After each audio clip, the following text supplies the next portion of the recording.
Hello, hello, hello.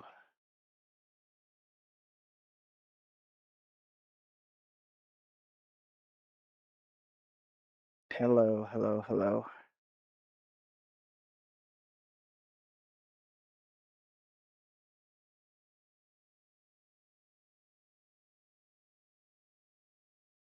Oh, it kicked me out. I had to go back in.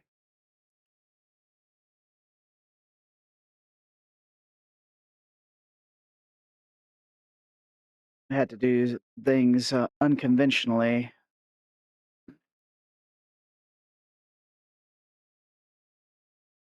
My PC's being stupid, so luckily I have a GeForce account with my wife, so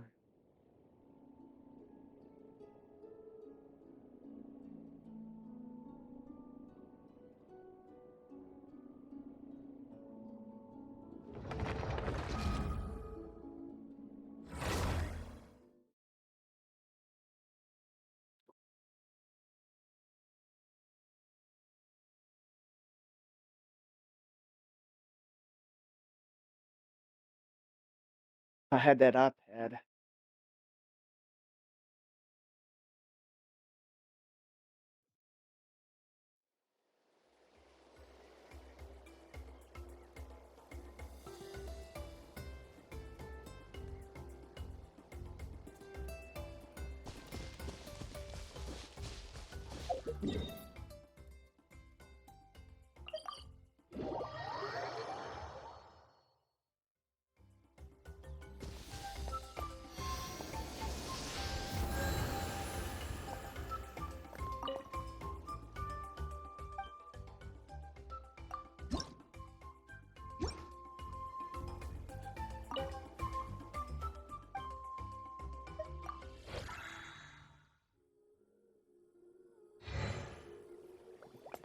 How's the quality look on your end?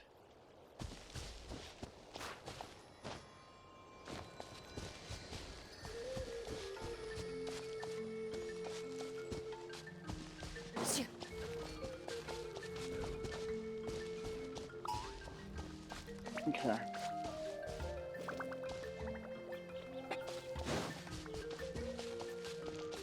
Really could use that iPad.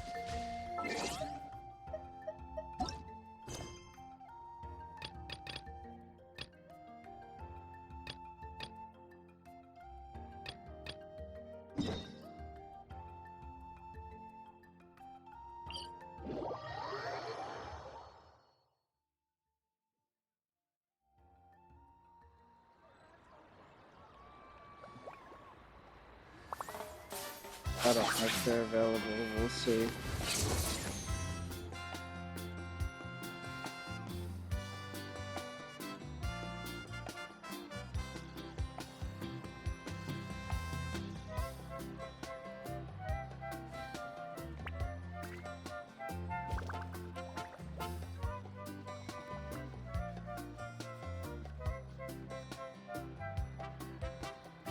In my role as champion duelist, my opinions do not matter. For when I draw my blade, I am but an instrument of Fontaine's law.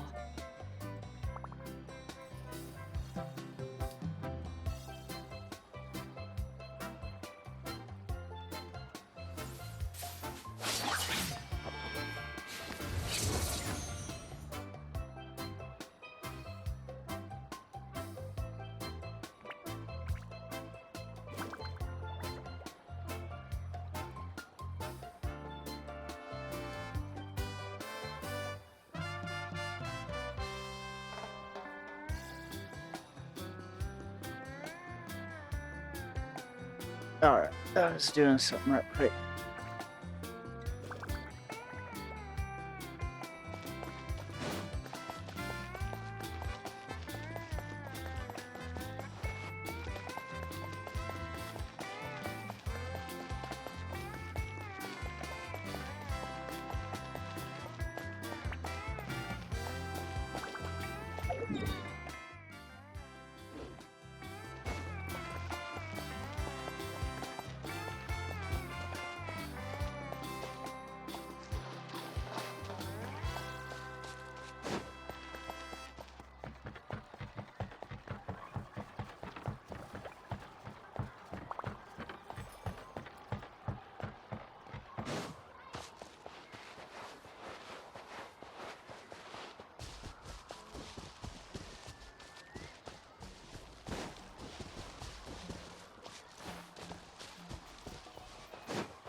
Mulani! Wait, you brought our guests too? We're here to help! But you're important guests. We can't put you to work. We want to do our part. All right. Stop trying to out-polite each other, would you? The sooner we get this party started, the sooner we get to enjoy the real party. Now, where to start? Looks like the water outlet is blocked pretty bad. We'll need to dig under it. Ooh, those boxes in the corner need to be thrown out as well. Oh! They're moldy as all get out! Ugh. Also, someone needs to go out and get some cloth, wood, and decorations. Oh, and snacks too. I say we get enough for 20 or 30 people. Bulk purchases fetch the best prices after all. Oh, but don't just accept the first offer they give you. I'm not good at haggling. Why don't you go? Hey, I'm not any better, and I wouldn't even know what to buy. How about we handle things here while you three deal with the shopping? Yeah, that works too. I can introduce you to all the shops while we're at it. All right, let's meet back here later.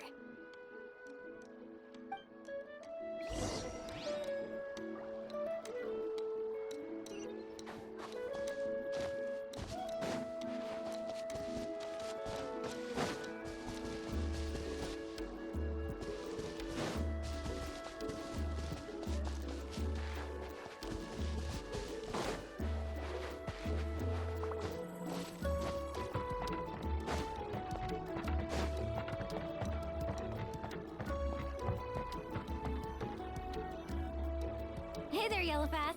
Hope business has been going well. Well, if it isn't Mualani, back from the pilgrimage? That's right. didn't make the cut this year, though.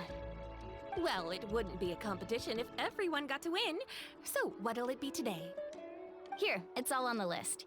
Quite a sizable order, as you can see. So, can we expect a discount? Wow, that is a large order. What's it all for? A party? That's right. Keep this between us for now, but we're throwing a hot spring party for Auntie Atea. Wait, you're saying she can go in the hot springs again? That's great news! How about this? You can have the decorations on the house, and I'll give you 20% off the cloth and wood. Come on, I know you can sweeten the deal. That pile of wood's been sitting there since I left for the pilgrimage. At this rate, you need to get rid of it or it's gonna go moldy. All right, all right. Such a handful. Just give me a moment while I pack all this up for you. Wow, that was amazing, Mualani! All in a day's work. By the way, Yellowfath, are these 2 stones for sale? Interested?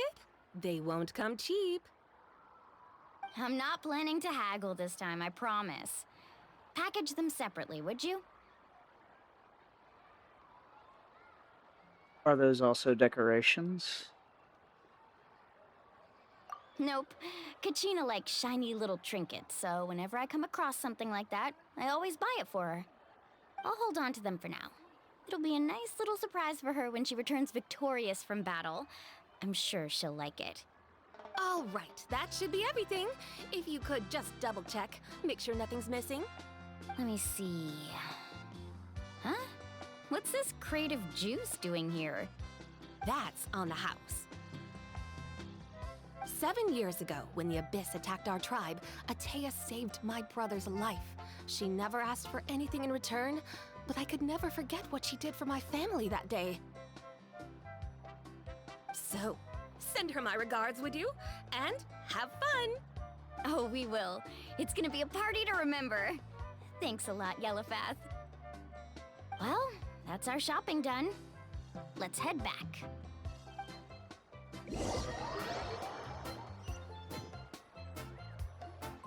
We're back! How's everything going? Wow, this place cleaned up nice. You got the water unblocked too. Huh, good work. I would hope so. We spent all day clearing out debris from the bottom of the spring. Did you guys get everything? Oh, we brought back tons of stuff! We set it down near the cave entrance. All right then, roll up your sleeves, everyone, and let's get back to work. Actually, why don't you two take a break? I'll handle it from here. Traveler, mind lending me a hand? Yep, just say the word.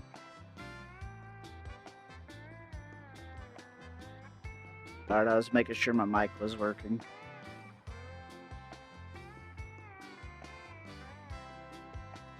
All the... So, Yeah, I was brainstorming on the way over, and I'm thinking we could draw something on the wall over here, and the snacks and drinks can go over there.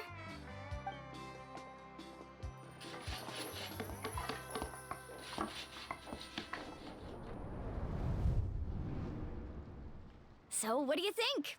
Not bad, right? It looks amazing! Paimon had no idea you were such a great designer!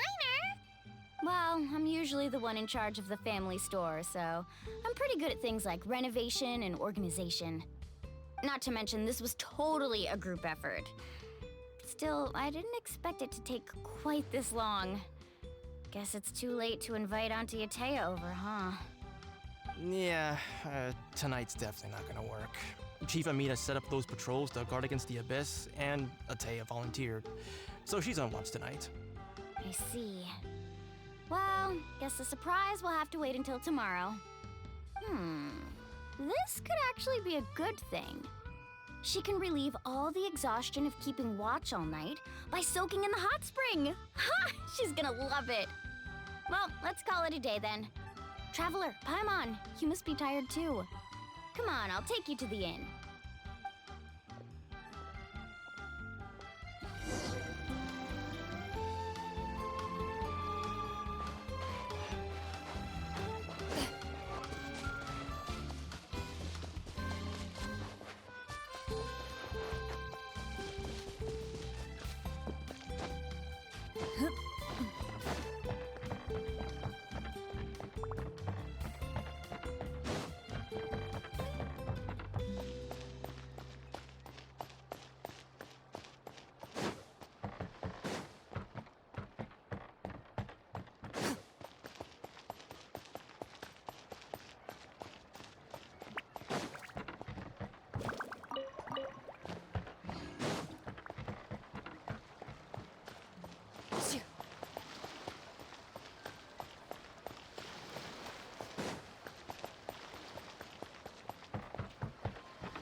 Alright, this is it. Get a good night's sleep, okay? I'll see you tomorrow. Yep, good night!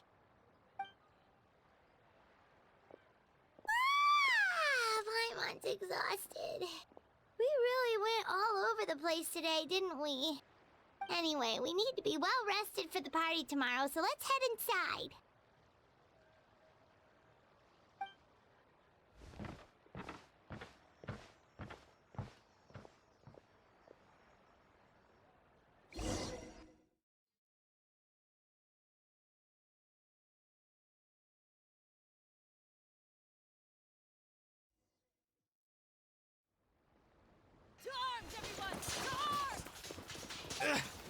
Why now? Hi? What's with all the noise? Traveler, Paimon, wake up! Mualani? What's going on? Where did all these monsters come from? It's the Abyss. Our patrols are trying to drive them back as we speak. Come with me. I'll take you somewhere safe. Mualani, a little help over here. We can't hold them back much longer. One moment. I'll be right there. Welcome to. Let's show those creatures what we're made of. Really? That's perfect. I've been waiting for the chance to fight by your side. Hang in there. We're here to help.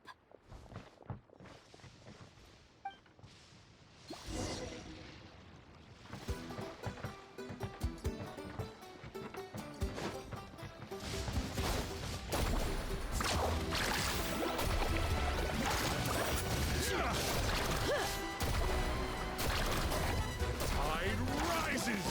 Yeah!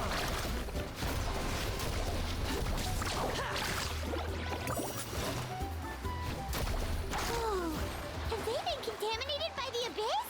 No, they are the Abyss. Destroy them. Let's hope we put up. All right, let's finish this fast.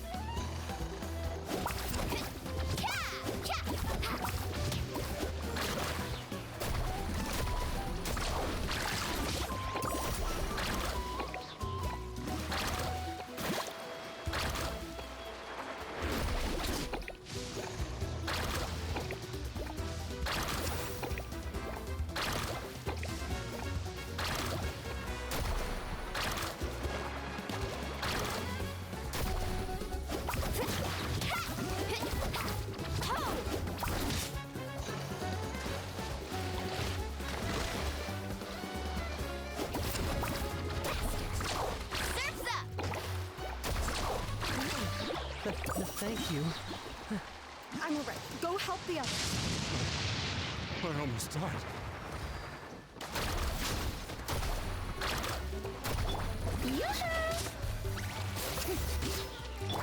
By royal decree. The Temple of Wisdom.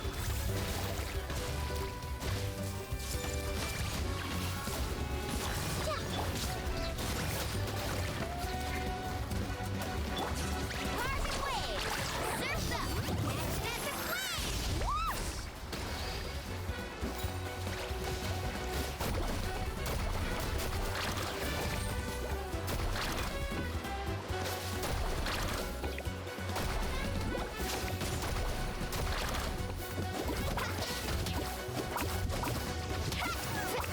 What's the surfboard?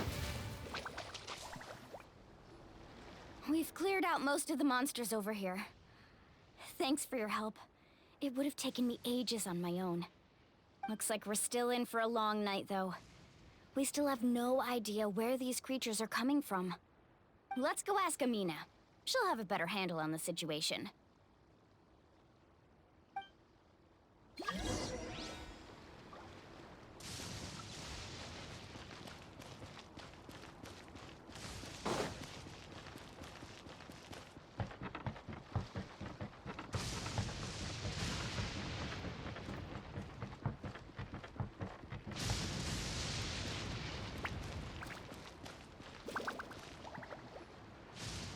Amina! Oh, it's you three. Thank you for helping clear out those monsters. We were prepared for an attack, but we didn't have enough people to prevent them from breaking through our defenses. No casualties so far, though. Where'd they come from this time? The east side. We've pinpointed the position of an abyssal pylon, but we don't have enough manpower to take it down. An abyssal pylon? What's that? A kind of gate created by the Abyss. One that allows monsters from the Night Kingdom to enter the physical world. The only way to end the attack is to destroy the pylon as soon as possible. Otherwise, the endless hordes of monsters will exhaust our defenses. Exactly. That's what I'm most concerned about. Their numbers suggest there might even be multiple pylons in the area. We're searching for them as we speak. Alright, we'll go seal off the one to the east. Traveler, Paimon, can I count on your help again? Of course! We can't just sit back and do nothing! On behalf of the people of the Springs, you have my thanks. We're counting on you. Let's go. There's no time to lose. Take care, Amina.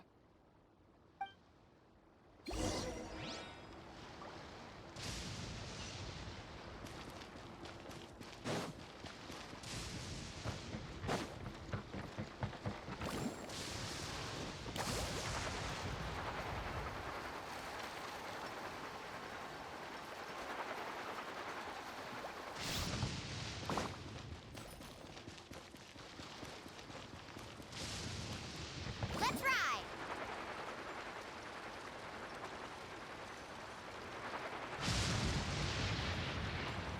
Lualani, is that the pylon? That's it, all right. Come on. Let's get...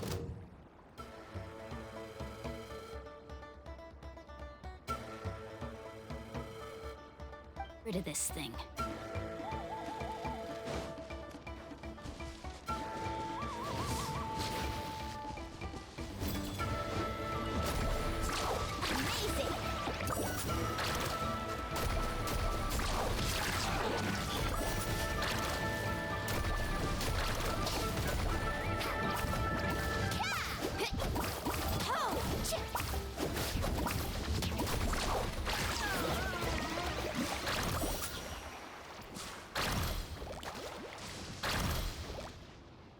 Uh-uh.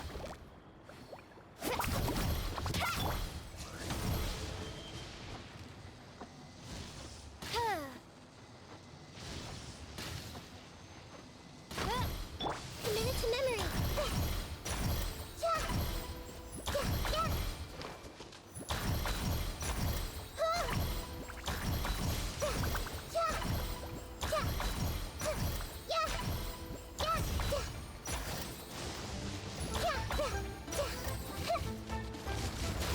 Sharing my knowledge. Oz, reveal thyself.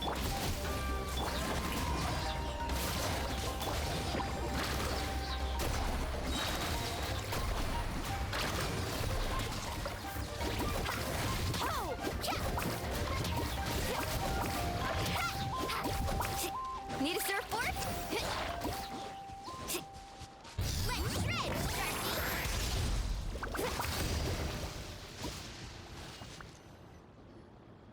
Whew! That should do it, right? I don't see any more monsters, so... looks like we're in the clear. Do these attacks happen a lot? Must be hard on your tribe. Yeah, it makes things hard sometimes, but... that's how our ancestors have always lived. Besides, the Abyss doesn't care how difficult our lives are. Fighting back is the only option. Come on, we should head back. Huh? What are you looking at? Is there something over there? Look over there, so many monsters. You're right. Lualani, look! They're coming from that direction! Wait, that area looks kind of familiar. That's the location of the abandoned spring. What? How unlucky can we get? We just finished the renovations. We probably don't have any reinforcements over there, so it's up to us. Let's move. Huh? Seems like the monsters are decreasing in number. Come on, everyone, keep it up!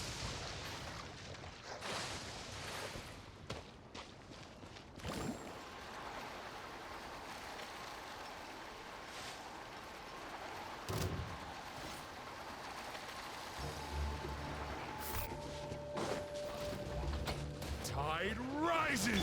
Show me your face! I still couldn't do it. My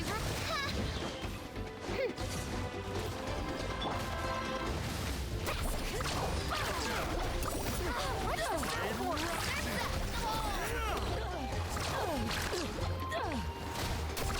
Amazing! Oh!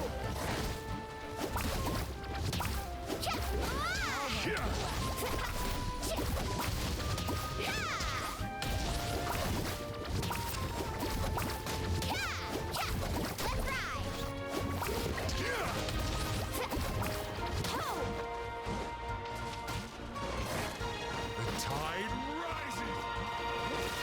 You can't hide! May I present?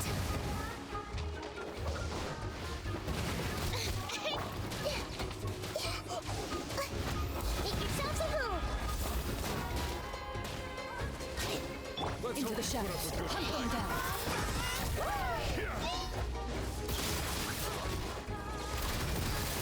You asked for it.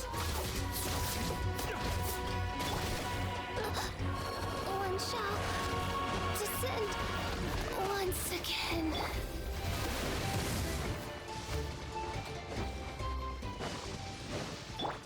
Everyone hold hands.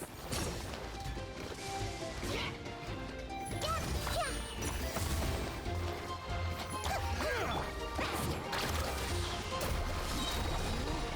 Check this out. Best of luck. Tide rises!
Atea, what are you doing here? Where's the pylon? Where do you think? If I'm here, means that thing is long gone. I was in a hurry, so it's not my best work. You should check if all the important stuff is still here. Stop talking for now. That wound looks bad. The abyssal power is corroding your body. Is this the right area? Hello? Anyone there?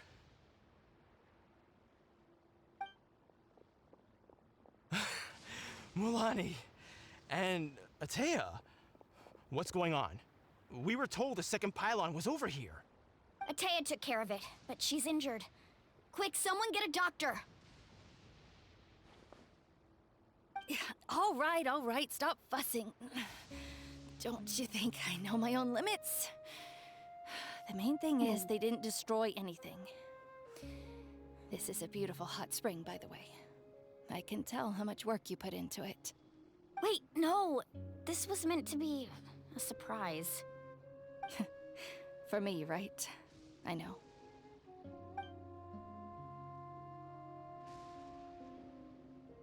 Atea! You think I couldn't tell you were avoiding me on purpose? Not one of you stopped to say hello today. It couldn't be more obvious that you were hiding something. And you, Mualani, were you the one that brought the snacks? How many times have I told you, you have to choose them based on the temperature of the water? Oh, forget about that. The doctor's almost here, and you're gonna get all better. Then we can have a meal together, and I'll help you make whatever you want, okay? You just have to hold on. Milani said Atea had been injured by the abyss before. Maybe that's why the corrosion is so fast this time. At this rate, she's not going to make it until help arrives. Maybe there's something I can do. The impurities and the elemental energy we embody repel each other. What? The crystal has been purified? When? The anguish he feels has brought him to tears.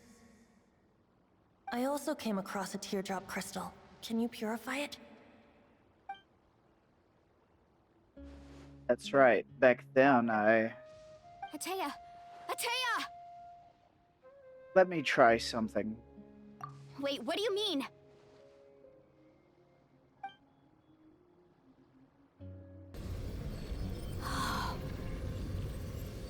What is this? Some sort of purification? The abyssal power, it's being cleansed away. How can that be? I never knew that was even possible.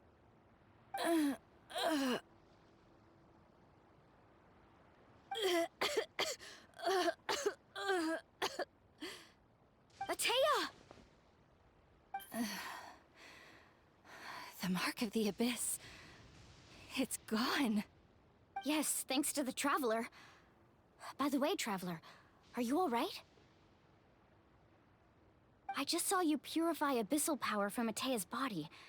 That didn't injure you in any way, did it? No, I'm fine. You're sure?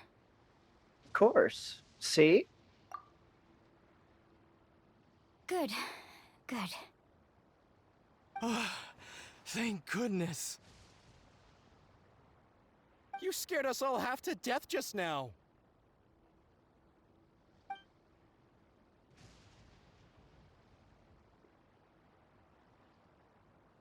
All right, everyone, head back and get some rest. We'll meet here tomorrow. We'll celebrate Atea's recovery and our triumph over the abyss. And most importantly, we'll show the Traveler and Paimon how grateful we are for their aid. Let's make it an occasion to remember. Dismissed! Got it!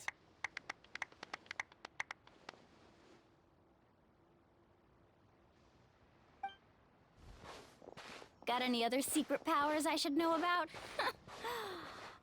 But seriously, you really came through for us tonight, so thank you. Paimon almost forgot you had that ability. You used it back in Mondstadt to cleanse Dvalin's tears, didn't you?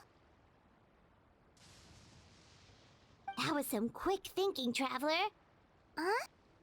You look like something's bothering you. What's wrong? I didn't want to spoil the mood earlier. When I was purifying the abyssal power within Atea, I could sense something. Remnants of that power have existed within her body for years, corroding it from the inside. I did my best to cleanse that power just now, but it's already deeply ingrained within her internal organs, leaving her as fragile as a dried leaf in the wind. Abyssal power still exists within her body. Immersing herself in hot water would accelerate the corrosion of her internal organs and the progression of her illness. We think Auntie Atea's illness has taken a turn for the better. She could never come into contact with hot water before, and now she's visiting the hot springs every night. I mean, it's pretty obvious what that means, right? I don't think she was going to the hot springs because she was recovering, but because she realized her condition had taken a decisive turn for the worst. I'm just not sure if I should tell Mualani. Hello? Traveler! Maybe you can zone out some other time because Paimon can barely keep her eyes open. Let's head back for now. While doubt's still lingering in your heart, you return to the inn to rest until the next morning, until it's time for that hot spring party.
Not interested in hanging out with the other kids? Snacks not to your taste? Hot spring temperature too high? None of the above, huh? I heard you were the one who cleansed the abyssal power yesterday. You sensed it, didn't you? I was hoping to keep it a secret for a few more days. Didn't want to ruin the celebrations and all. But looks like it was no use. Hey, kid! Who, me? Yes, you. Come on. Let's go for a walk. Hey, where are you going? Did something happen? Just going to get some air. It's too noisy in here. You have fun. We'll be right back. Oh, and there are extra snacks in that box over there if they need replenishing. Baked them all fresh this morning. All right, sounds great.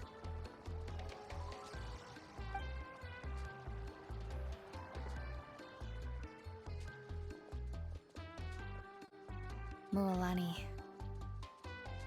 Yeah? You've gotten so tall. You know that. Feels like just yesterday you were that rambunctious kid causing trouble all around the hot springs. It's like all that time passed in the blink of an eye. Tell me, how are your parents? They're away on business. Seriously, Atea, what's going on? You're acting strange. Traveler, did something happen? Both of you seem a little off today.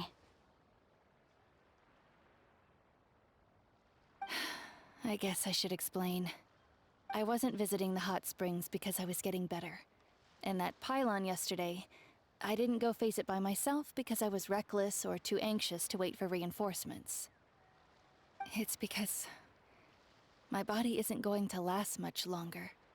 Your friend saved my life in that cave, and because of that, I got to enjoy this celebration with you all. But I'm just a few days shy of the end. The hot springs, I'm just trying to enjoy them for as long as I have left. Oh. Mualani? That better not happen again, whether I'm here to catch you or not. That's what you said back at the artificial spring. I had a bad feeling then, but I didn't want it to be true. I wanted to believe you were actually recovering. You want to know something? Recovery, death, to me, the two aren't all that different. Both are worth celebrating. You've never been resurrected, so you might not understand. But Death and I, we're old pals by now. There's nothing sad about being reunited with an old friend. I lived with regret for a long time. Regret that my illness meant I could no longer take to the front lines, especially as our nation slid deeper into crisis. But yesterday, I was finally able to let go of that regret.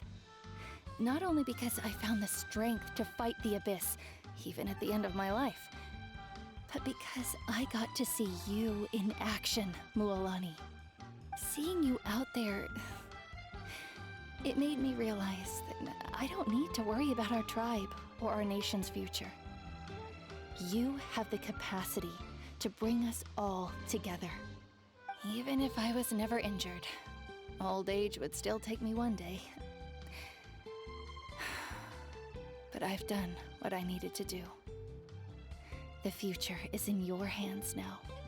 Just remember, whether in life or death, I am always with you.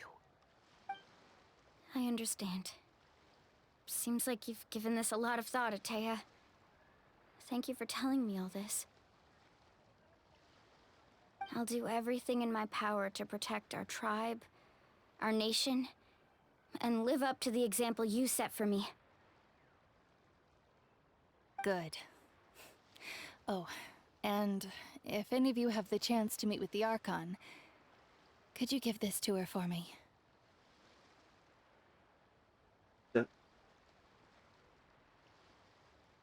A talisman I've carried with me my whole life. It may seem strange to say while I'm still alive, but just think of it as a relic I'm leaving for her. It's brought me good fortune in battle. Even after I became too sick to fight, I never took it off. Just tell her it embodies fond memories and my strength of will. She'll know what I'm trying to say. Don't worry. We'll make sure she gets it. All right. That's all I wanted to say. Let's head back to the party. No use spending what little time I have left being sad.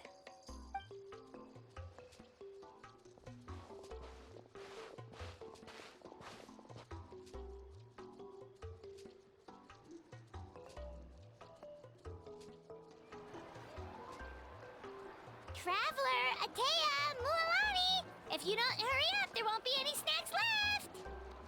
Excuse me, what did I say about bathing in the hot springs on a full stomach? Hey, are you listening to me? Everyone has a great time in the festive atmosphere. When it comes time to go, when she reaches your group, she pats Milani on the shoulder lightly. Life is a journey in which there's no turning back. So forge ahead and don't hold back.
Ad Astra at...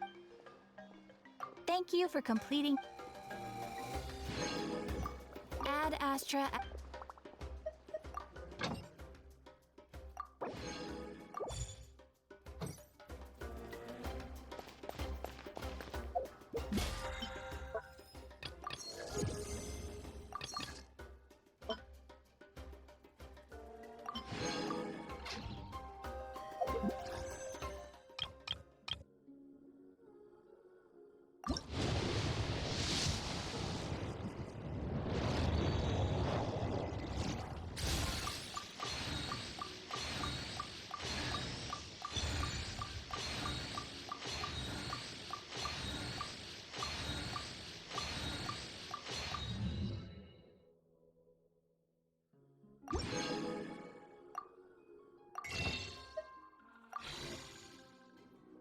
I've faced many opponents in my duels.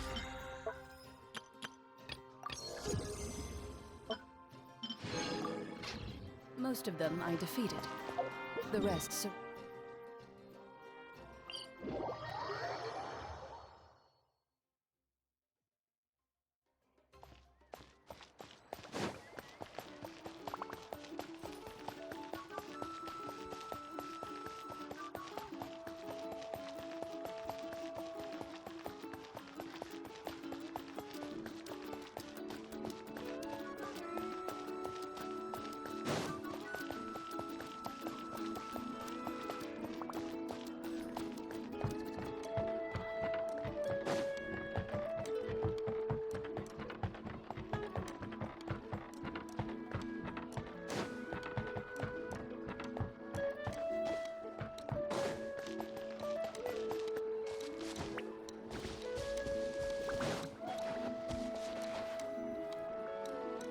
Paimon feels like a whole new Paimon after those 2 days in the hot springs.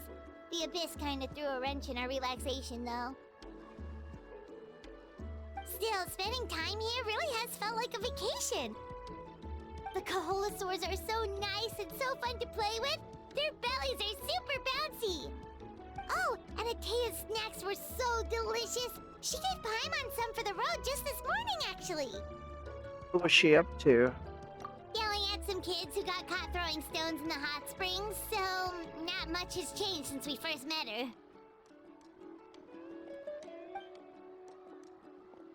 Hey, you guys. Sleep well last night?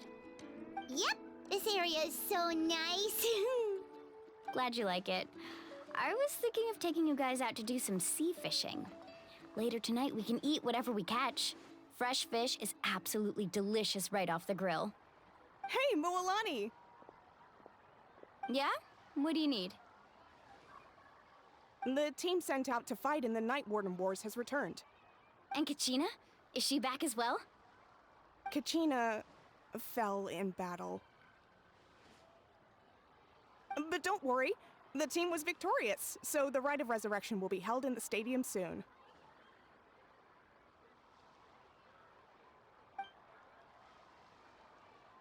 That's a relief. The Abyss is cunning, and it was her first time. Mistakes are bound to happen. Exactly. She deserves to hold her head up high. All right, thanks for letting me know. We'll head out in a bit. Jeez, she sounded a little anxious there. Had me thinking it was bad news for a moment. Mualani, you said the Abyss was cunning just now, but it seems like the Abyss just wants to destroy everything. Like, think about all those monsters that attacked your tribe. If there really was some sort of cunning plan, wouldn't it make more sense to send them to attack Kachina and her small team? Not that Paimon wants them to be in any more danger, it's just... Relax, I get it. The Abyss is difficult to understand, that's for sure. At a glance, it certainly seems like the only goal is total destruction. The Abyss isn't a living entity after all, so what capacity for logic or planning could it possibly possess? But through our long history of fighting the Abyss, we've realized things aren't quite so simple. 500 years ago, the Abyss invaded Teyvat. You know about that, right? Yeah, during the Age of Conria. That's right. Conria suffered greatly during that time. But so did every other nation in Teyvat. And Natlan was the worst affected of all. It took the combined efforts of the then Pyro Archon and heroes from every tribe to finally repel the Abyss. Even so, the effects of the invasion lingered for hundreds of years, only able to be reversed little by little. Our tribe's waters were contaminated. The Children of Echo's territory was overrun by dangerous sludge surging from underground. Unrelenting black winds tore across the lands of the Flower Feather clan. It was like each disaster was designed for a specific tribe. So the Abyss understood the foundation of each tribe. Exactly. We once thought that the Abyss's desire for destruction was a sort of primal instinct, but its methods are, in truth, marked by intelligence. We now believe the Abyss has invaded the Night Kingdom, and has the capacity to read the memories of this land at any given moment. And that's how it became so dangerous and cunning. Almost like it knows you inside and out. Yes, and that's why we've been unable to fully eradicate it, even after all this time. Luckily, the problems left behind by the Abyss have been successfully addressed by the various Pyro Archons we've had over the years. Now every tribe is prospering and things are looking up. I mean, just look at what we managed to do a few days ago. We totally fought them off. In other nations, I've seen how much effort it takes to truly eradicate the Abyss. People in Natlan live in its shadow every day. Who knows how long it will take for this war to end? You must have had to sacrifice a lot to get to this point. Every battle, every sacrifice is in pursuit of a future where we get to stop fighting. Responsibility, duty, unavoidable burden. Everyone in Natlan views the war differently. But I believe we will be rid of the Abyss one day. And the efforts of all who fought against them will become a story for the ages. To think that my name could survive in ballads passed down to future generations, it's kind of romantic. Everyone has something that drives them forward, you know? You can do it. We have to. Not only for ourselves, but for our future. Anyway, let's head to the stadium. Our fishing trip can wait until Kachina's back with us. The sea's not going anywhere.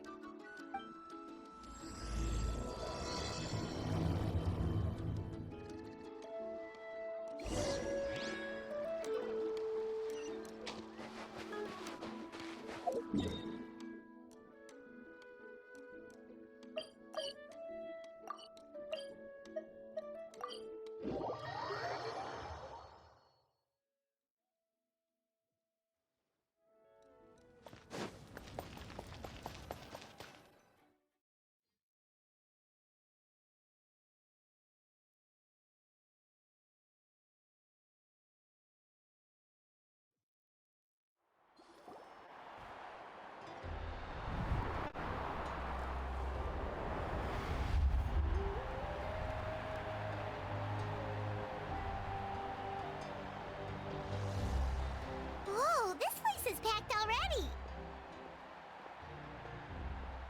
Of course. No one's gonna miss out on the chance to welcome our heroes back from battle. It's their moment of glory. Kachina's gonna be so flustered. She's never had this many eyes on her before.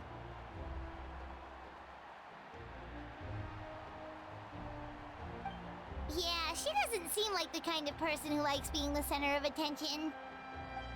Looks like I'm just in time. Kinich, you're here! Yeah, a commission ran longer than expected, but I made it. I heard about the incident with your tribe, Mualani. Is everyone all right? Yeah, it's all taken care of. Our new friend here's got some tricks up his sleeve, by the way. He's just as strong as Kachina made him out to be. I could have done better if I'd only been a bit more perceptive. Hey, look! Is it about to start? That's right. Someone will come out and recite a eulogy, and then we'll sing the Ode of Resurrection together. Come on, let's find a spot with a good view. When the singing starts, just follow my lead and you'll be fine. Let's go somewhere higher up so Kachina can spot us.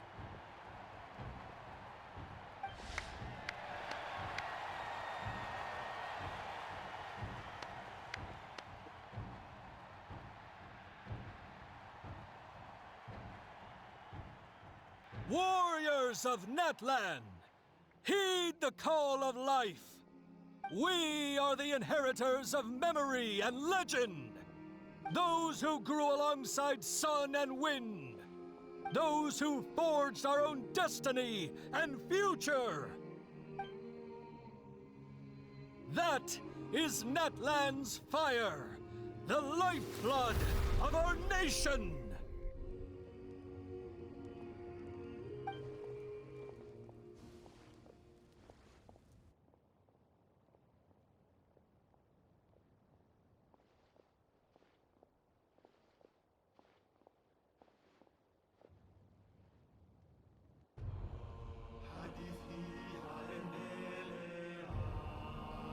The tale continues on.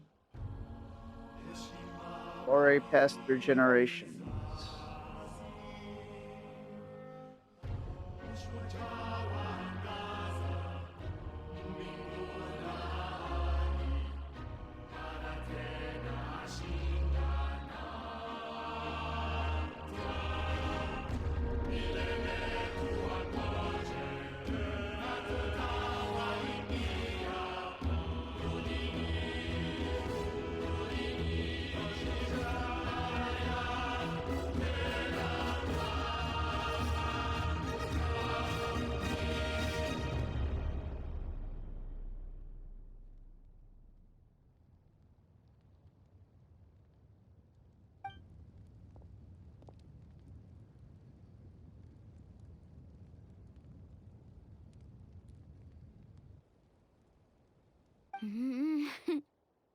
I could not find Kachina within the Night Kingdom, or locate her ancient name.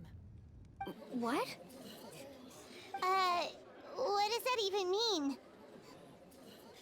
Usually once the ode is complete, the Pyro Archon and resurrected person will emerge from the flames. But something went wrong. What's going on? This has never happened before. Well, I think it's pretty obvious. Clearly, the team sent to fight the Abyss didn't win after all. Think about it. The Ode rekindles all victors. We witnessed it countless times. Since the Archon couldn't find Kachina in the Night Kingdom, that must mean there's more to this victory than meets the eye. Hey! You just haven't gotten over the fact that Kachina beat you in the pilgrimage! Pathetic. The both of you. Your wild guesses are misplaced. We completed our mission. Maybe you did, but who's to say whether that little girl even contributed at all? Maybe she got scared and ran off. Why would the YUB recognize someone like her, even if she was on the winning team? How dare you insult a hero of Natlan like that? Kachina sacrificed herself to repel the Abyss. She doesn't deserve to be subjected to your vile rumors when she's not even here to defend herself. Calm down, Mualani. There's no point arguing with the likes of them. I can't just sit here and let them slander her like that. To insult a hero of Natlan, the person actually has to be a hero. You... Think about it, everyone. Who do you think is really at fault here? A girl who never should have even gone to war? Or the great Pyro Archon? Why would the rules of our nation suddenly stop working? That's true. If she wasn't revived, it must mean she failed to achieve victory. Maybe the YUB interpret victory in different ways? I mean, that girl didn't look all that strong to me.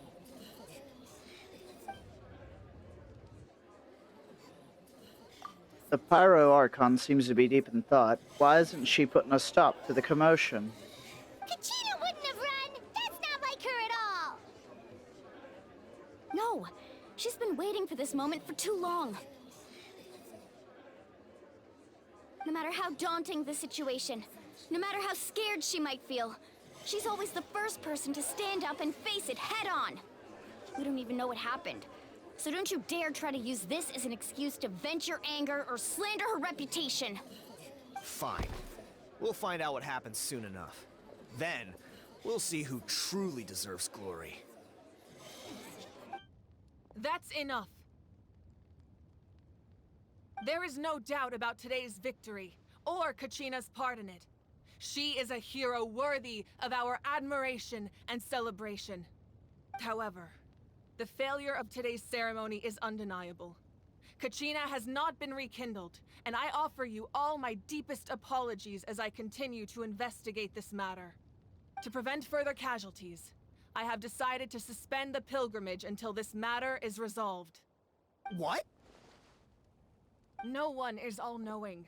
No one is infallible, not even myself. But doubt is a means by which we seek the truth, not a weapon we wield against others. I didn't mean it that way, Archon. I just... If there are things you wish to clarify, then ask me directly. Doubt my answer if you wish, but now's your chance. You have concerns? State them. No, of course not. Even though I have said nothing to change your mind, then it would seem the truth never mattered to you at all. That guy doesn't even have the courage to answer the Pyro Archon's question.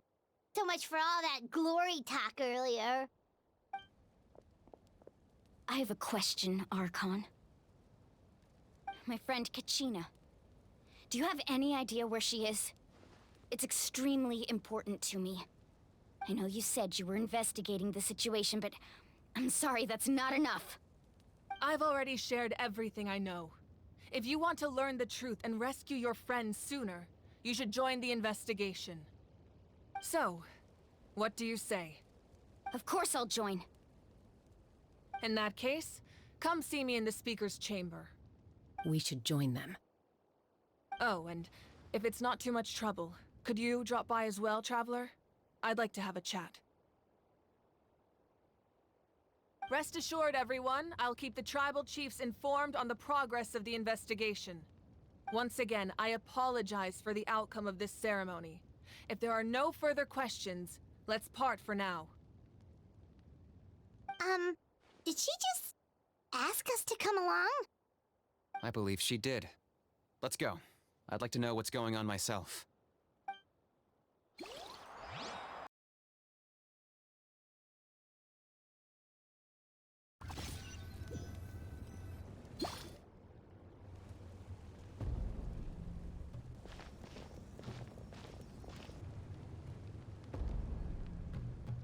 The situation is urgent, so I'll get straight to the point.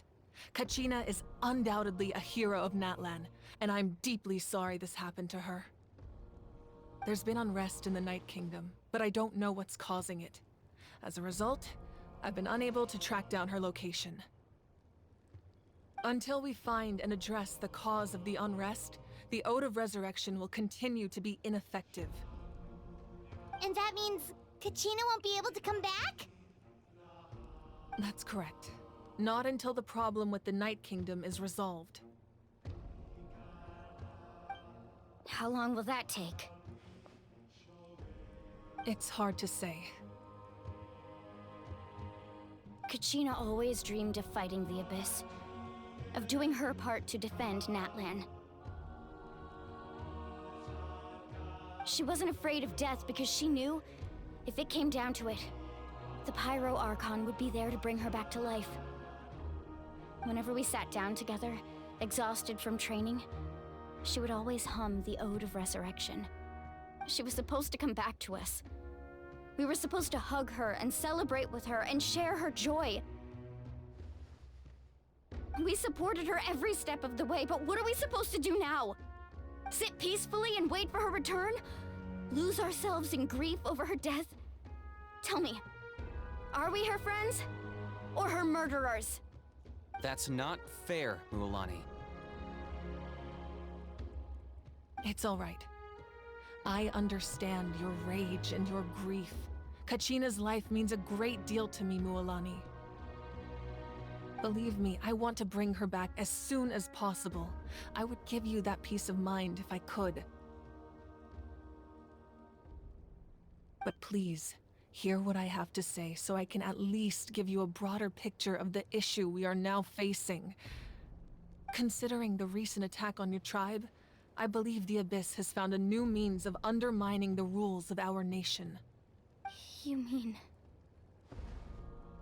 The Sacred Flame. The foundation of our resistance against the Abyss.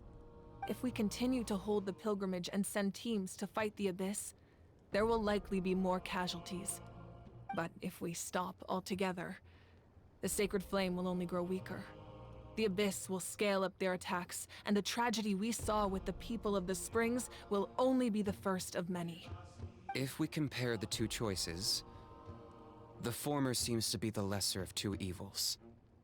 Sorry, I know that may sound harsh, but I bear the name Malipo. Weighing the costs is my duty. The raw truth can be cruel. But we need to understand it if we want to approach this rationally. But what would you say, Mualani? This is personal for you. And unlike Kanich, I dare say it's not a simple case of weighing up which course of action is less painful, is it? No. I can't choose between them, and I don't want to. Saying that one is preferable over the other is disrespectful to the people who suffered. You're saying it doesn't matter whether I suspend the pilgrimage. The consequences will be equally painful. Yes. What happened to Kachina breaks my heart. But I couldn't bring myself to sacrifice other people for her sake. And that is the crux of the problem. It's not simply a matter of choosing the lesser of two evils. Either way, there will be people who suffer.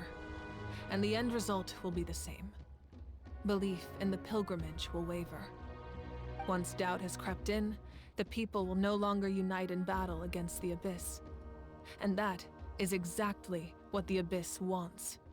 Their ultimate goal isn't to break the rules that make the Ode of Resurrection work. It's to destroy the people's faith in them. To prevent what happened to Kachina from happening to anyone else, we need to suspend the pilgrimage. So that is my current plan. And in the meantime, I've made efforts to strengthen each tribe's defenses. Then, we have to find another way of strengthening the Sacred Flame to keep the Abyss at bay. This won't be easy.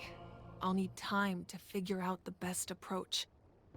I understand your anger, Mualani, but I hope that provided some clarity, at least. Wow. Hyman thought things were gonna get heated for a second, but the Pyro Archon took the time to explain everything so patiently. I owe you an apology, Archon. I let myself get carried away earlier, and I'm sorry. You're right. We need to focus on finding solutions. We could always hold the pilgrimage without sending a team to fight in the Night Warden Wars.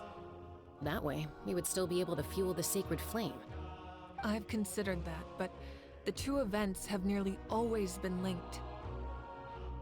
Without the chance to fight the Abyss, pilgrimage rankings lose their prestige, and competitor numbers will drop. With fewer participants, the amount of contending fire produced will decrease, and the vicious cycle will continue indefinitely. So, essentially, the Abyss is taking Kachina hostage. Happens if you stay in the Night Kingdom for a long period of time. You've learned about the concept of ley lines during your travels, yes? The Night Kingdom is something similar. Staying there for a short period of time shouldn't have an effect on the person. But with the Abyss in the picture, it's a different story. Your sense of self will be devoured until eventually you become one with the Sea of Souls. Imagine pouring a cup of water into a rushing river. You can try to scoop up another cup, but there's no chance it will be the same water you had before. I won't sugarcoat it. That is the danger Kachina is currently facing. Just like you said, Archon. Both of these problems need to be addressed. You can focus all your efforts on dealing with the Sacred Flame. I will go search for Kachina. The Abyss poses the same threat to you as it does to her. It is very possible you will not return. Knowing that, do you still choose to go? Kachina's waiting for us to rescue her. That's all that matters. I failed to protect her during our campaign, but I can make it up to her now. I choose to go as well. Traveler? What do you think? This isn't how it should end for her. I promised she would have the chance to learn from me. Understood. Then I'll support you in any way I can. The Masters of the Nightwind have a technique that can extract an ancient name from the ley lines. If we can find Kachina's ancient name, I can use the link between them to pinpoint her position within the Night Kingdom. Then comes the hard part. You need to visit the Night Kingdom in person and rescue her. But isn't the Night Kingdom a land of souls? Can we even go there? Under normal circumstances, only the consciousness can enter. But there is a way to go there in person. However, know that the Night Kingdom will attempt to repel you, and the Abyss certainly won't leave you be. That's fine by me. Same here. Fighting the Abyss is nothing new for me. It won't be a problem. So, Paimon's the only one who's scared? Well, if you're going, Traveler, Paimon's going too. Citlali of the Masters of the Nightwind once created an artifact that can be used to communicate with the Wyab. We call it the Spirit Speaker Stone. It was originally used as a ceremonial artifact wielded by the tribal chiefs. But that spiritual quality also means it can be used to search for an ancient name. That was the artifact I delivered to the Scions of the Canopy a few days ago. Didn't think I'd be hearing about it again so soon. Thank you so much for your help, everyone. Your thanks are unnecessary. I will offer you whatever aid I can, but your fellowship and courage are what will truly decide the success of this operation. Besides, you're the ones helping me. I can only focus on one thing at a time, after all. Traveler, I certainly didn't expect our first conversation to be so serious. I've heard all about your accomplishments. Ever since you arrived, I've been hoping to meet you and offer you Natlan's highest level of hospitality. Why? Why? Is that not what happened in the other nations you visited? It's kind of complicated, but it looks like we're really making a name for ourselves. Yeah, things were pretty complicated at the start. And, you know, in the middle. But our reputation's solid nowadays. That's more like it. After all, I've heard you're someone who transcends fate. You know quite a lot about me. Perhaps even more than you can imagine. But we can talk about that some other time. Ideally, this would be the perfect night for a drink and some musical ambiance. But there are important things to be done. Oh, I almost forgot. Atea was wounded in the fight against the Abyss. She wanted us to give this to you. It embodies fond memories and my strength of will. That's what she asked us to tell you. She said you'd know what that means. I didn't think this day would come so soon. The flames of her life force. I can feel them flowing within the talisman.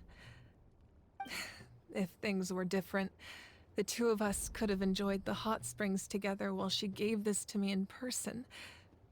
We're supposed to be hot spring buddies after all. But don't worry. This talisman means a great deal to me. I'll take good care of it, and once this is all over, I'll pay Atea a visit.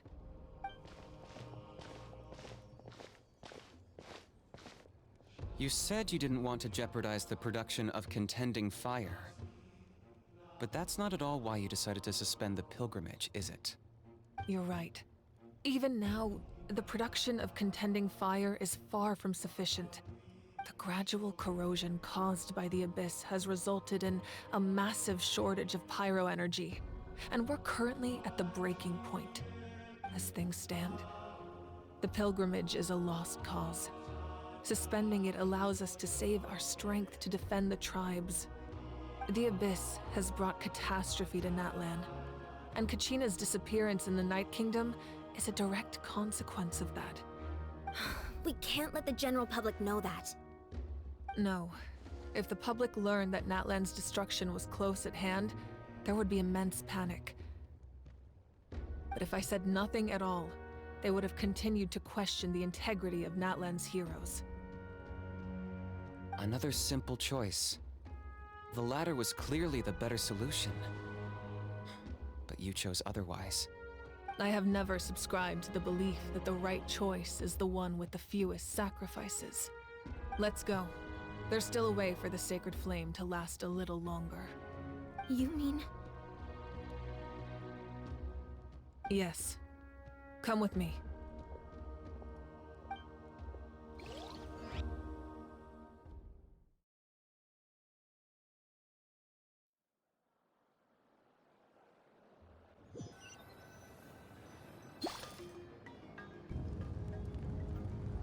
The sacred flame must never go out. Not only does it strike fear in the Abyss, but it's also the pillar of Natlan's stability. So until our heroes are ready, I will sacrifice my power to keep it burning. But that can only last so long. I think we should focus on the remaining ancient name-bearers. Don't let desperation cloud your judgment. Those chosen by the Wayab have already embarked on their destined path. It is for them to decide how that journey ends, not us. All we can do is support them. Even so, for you to make this sacrifice, it's not right. If not me, then who? No other is capable of sustaining the sacred flame. I possess great strength, but I'm not above my people. This is part of my duty.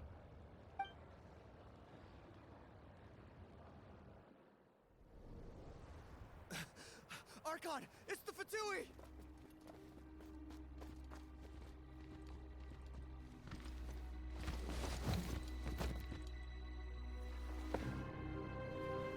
The Archon of Natlan. A force to be reckoned with. The secret of the ley lines is no secret to me. Long have they been destined for ruin. And since the oath made 5 centuries ago remains unfulfilled, what use is the Gnosis in your hands? I don't know what you mean. But it sounds like this is about more than the Tsaritsa. In times of crisis, someone must pick up the mantle of salvation. Your plan has reached an impasse, and now it falls to me to create new rules for Natlan. But before the dawn of a new age, the old must be destroyed.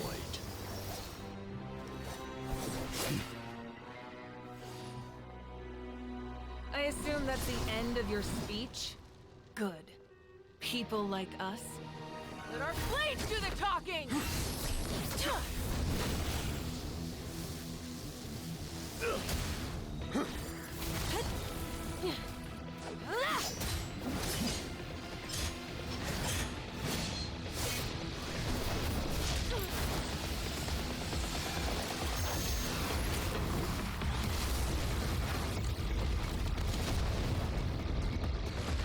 Damn.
Masters of the Night Wind.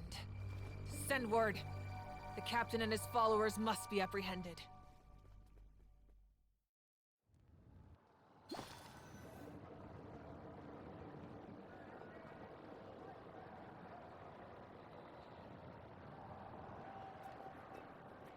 Are you alright, Archon? He was a formidable opponent. Exactly what I would expect from the first of the Fatui Harbingers. I never imagined someone could match you in combat. If the Tsaritsa sent him here, why would he bring up what happened 5 centuries ago? Yeah. And how much does he know about Natlan?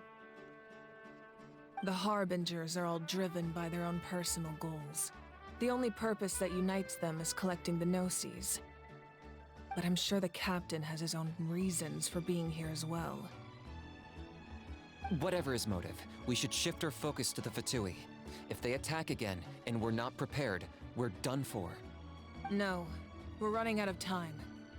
The wound I inflicted should hold him back and weaken him for the time being. Besides, I'm sure you noticed, the power that came to his rescue just now came from the Masters of the Night Wind. In other words, there are traitors among us. Not necessarily. This could prove to be a very valuable turn of events. When we exchanged final blows, I sensed an unusual presence within him. I'll need to investigate further. Kanich, go to the Masters of the Night Wind and look into who could have aided the captain. Speak to Sitlali. She should know. Of course, I'll head out right now. Do you still intend to... Yes, but fear not.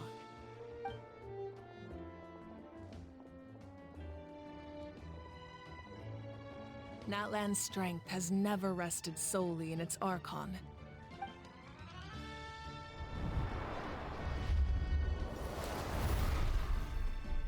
Together we foresaw the only path that leads to our nation's future. We must trust in that vision now.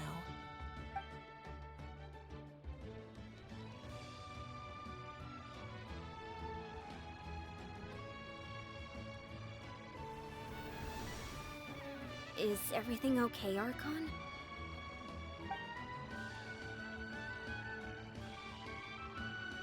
Completely fine. Just lamenting the fact that I never got a picture when I could still turn my hair into flames. Too late now. I just hope the others have a safe journey.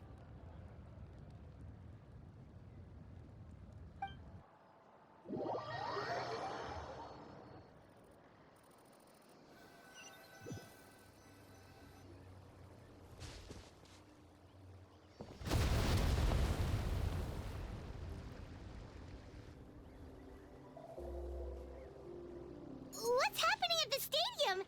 Did something explode? It feels like the Archon unleashed her power. She must be fighting a formidable opponent. Should we go back and check what's going on? Kachina doesn't have that much time. Have faith in the Archon. She wouldn't lose in a one-on-one confrontation. Once we find Kachina's ancient name, we'll head right back. Okay, let's just keep climbing. Emma really hopes nothing goes wrong.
Scions of the Canopy. The tribe's people are very adventurous. Oh, kinda like us then. I'm not so sure. You don't strike me as the type to enjoy danger. The Scions of the Canopy are a bunch of thrill seekers. They love extreme sports like rock climbing, rappelling, volcano parkour, or even bungee jumping without a rope while a Yunkasaur stands at the edge and uses its tongue to catch them. Sound like something you'd be interested in? Okay, that does sound different from our usual adventures. Paimon's not doing any of that. She can just cheer you on from the sidelines.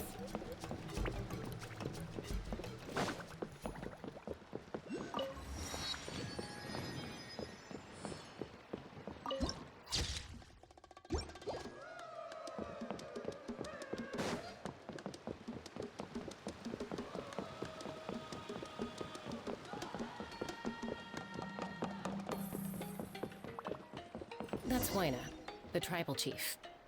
Let's head over to him.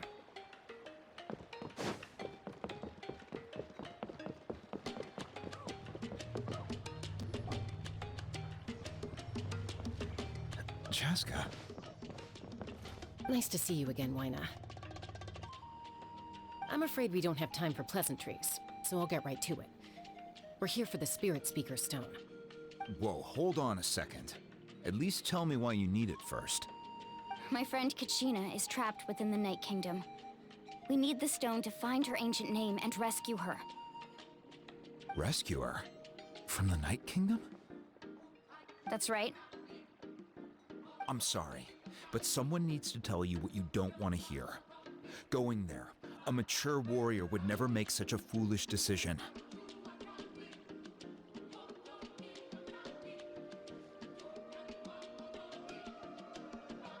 The nature of battle is unpredictable. You never know how it's going to end. Losing a friend is tragic, but when that happens, the best thing you can do is focus on how to prevent further casualties. I appreciate what you're trying to say, Chief Waina. But if the price of maturity is abandoning a friend in need, I'll choose foolishness any day. If Kachina's still holding on, then so will I. I thought you might say that. Is something wrong, Waina? This doesn't seem like you. Life isn't complete without taking risks. That's always been your mantra. It's nothing. The Night Kingdom is a dangerous place. Can't blame me for checking if you were up to the task. If you're that determined, far be it from me to stop you. Here's the stone. Keep it safe, okay? It's not like we have a spare. Thank you. Huh. Seems like you two go way back. But aren't you from the Flower Feather Clan, Chaska? Oh, Chaska's a peacekeeper, so she's famous throughout the tribes. She's always the one people call to resolve conflicts, so we slowly got to know each other that way. Her younger sister Quichi's always hanging around our tribe, too. She's helped us out a lot in the past. Oh, you have a younger sister? Yes, I'll introduce you to her sometime. But let's get back to business. Waina, how do we use the stone? As you probably know, your intended destination is completely different from the real world. The Night Kingdom is like a river flowing with concepts, and the ancient name you seek is like a tiny fish swimming downstream. In that sense, the stone is like a fishing boat drifting down the river, but the boat alone isn't enough. You need a fisherman experienced enough to steer it in the right direction. We couldn't do that ourselves? With a little practice, I'm sure you could. You have the strength and the talent. If you want to make sure this works, though, I could recommend someone to you. Who? Vichama, a legendary warrior and scout from our tribe. He's got a keen eye and a well-honed intuition. Even his ancient name means to seek. If you're fishing for a name, you're gonna want him on the boat. Vichama? Why does that name sound familiar? He's one of Auntie Atea's hot spring buddies. I've heard stories about him. Where can we find him? Ever since Malco passed, he spends most of his time gazing out at the scenery from the cliff tops. Follow the path that way, and I'm sure you'll find him. Thank you. We'll go look for him there. Good luck. I hope everything goes well.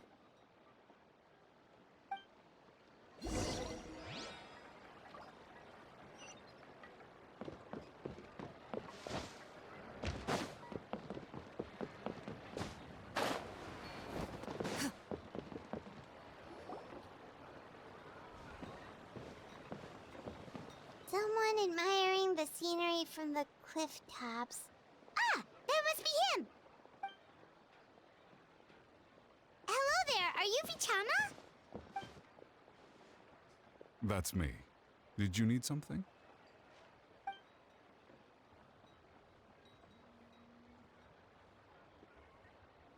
What? You're saying you can bring someone back from the Night Kingdom? How is that even possible? No, if you really think about it, anything's possible in that kind of place. But that would mean... Are you okay? You don't look so good. Everything's fine. I'll help you, but I do have a small request.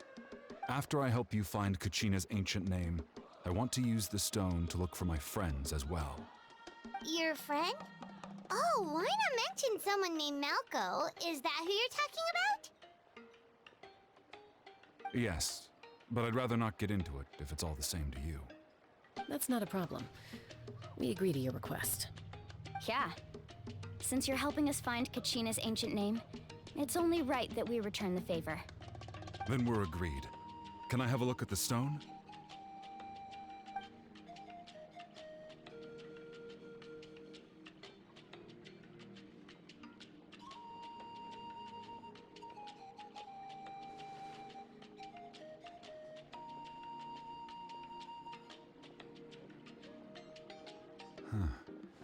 I see.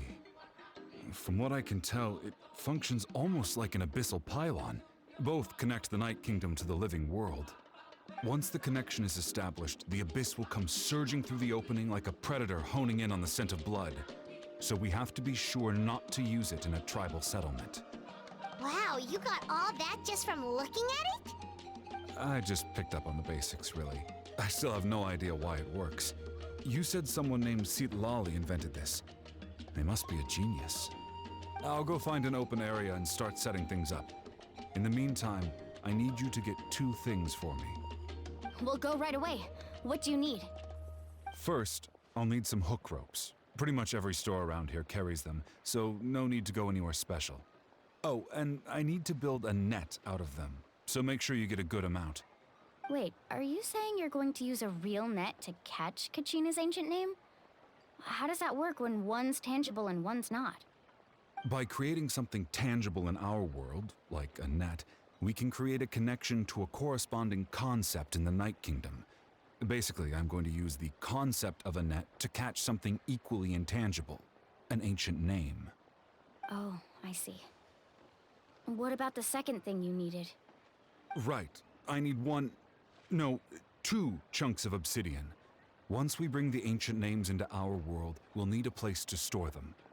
Normally, you can only get obsidian from the Children of Echoes, but I heard there's a traveling merchant from that tribe around here somewhere, so maybe you can try your luck there. Gotcha! All right, let's split up. See that clearing? Let's meet over there when you're done. Oh, and you can send someone with me if you want. In case you're worried I might take the stone for myself. What do you think, Chaska? There's no need.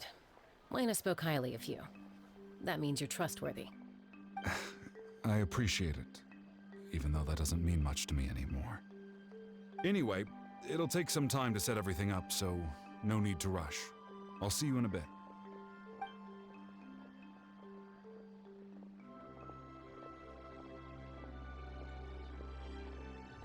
What an odd guy.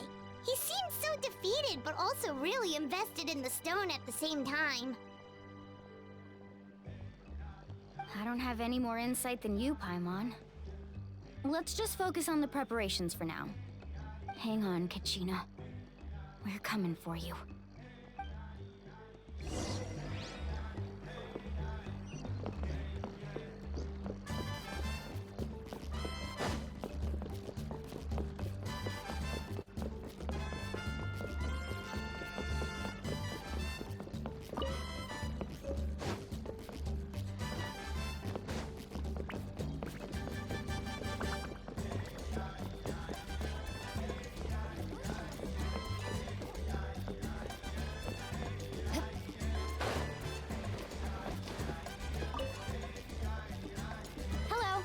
Do you have any hook ropes for sale? Hook ropes? As in rock climbing equipment? Yes. How much for your whole stock?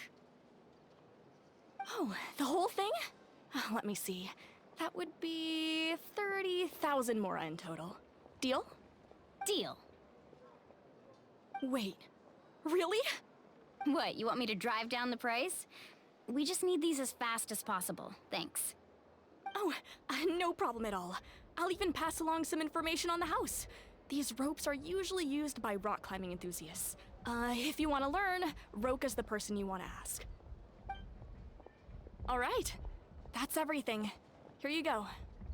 Now we need the obsidian. Let's go talk to the traveling merchant Bichama mentioned.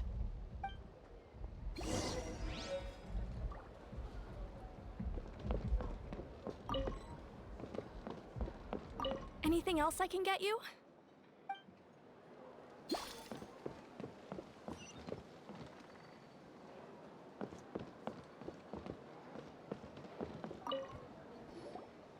Excuse me, do you sell obsidian? Why, yes. I've got a chunk for sale right over there. Perfect. Is that the only one, though? We actually need two. That might be tough. Tell you what, I'll take a look through these boxes over here and we'll see what we can find. Thank you so much. We'll wait here.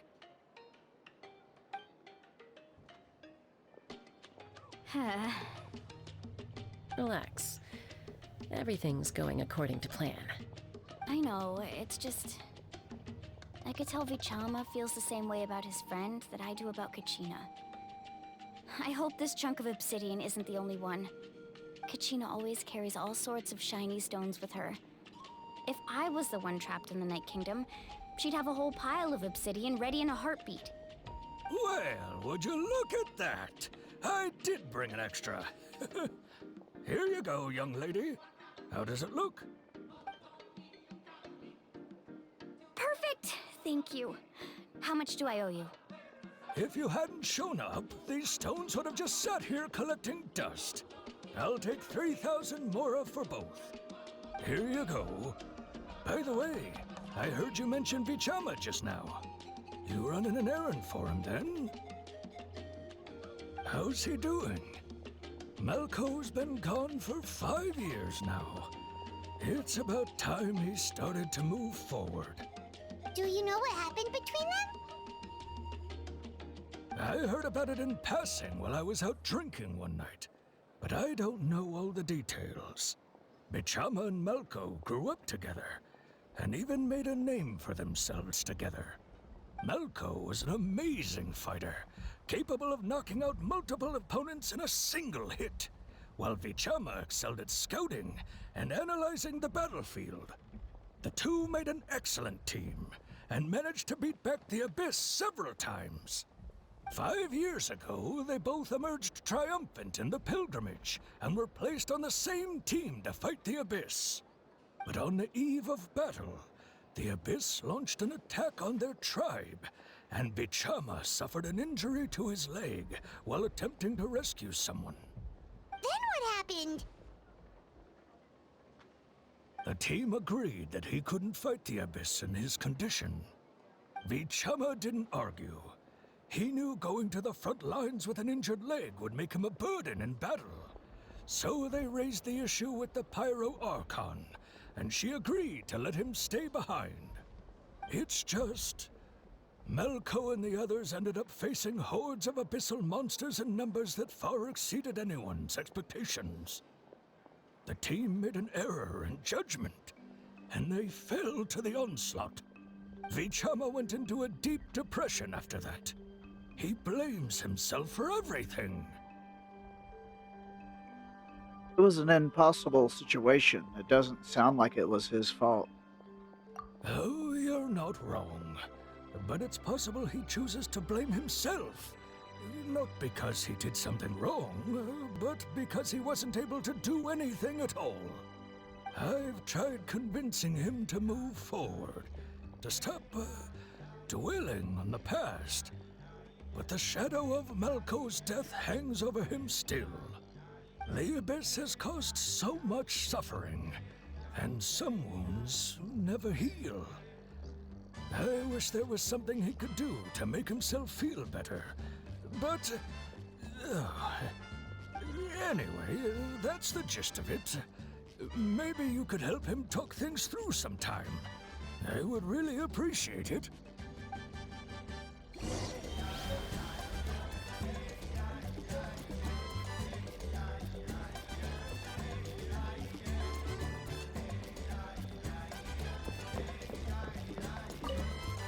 I hope Vichama can move past this whole thing soon.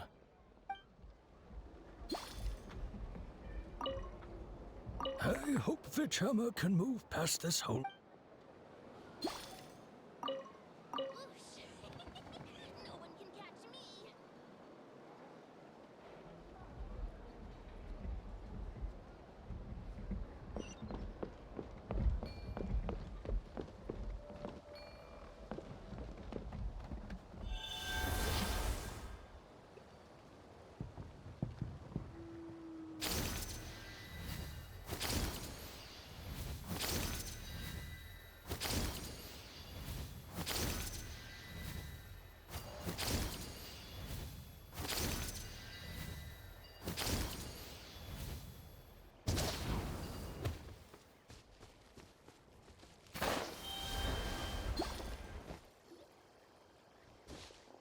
Did you get everything?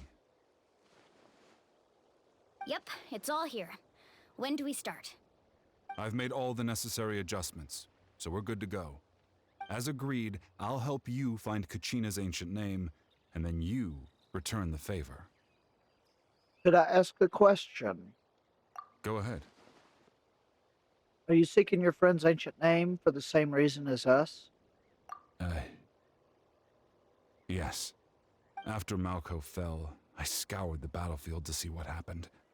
It turned out he wasn't bested by some impossibly powerful foe. He was dragged to his grave by the sheer number of enemies.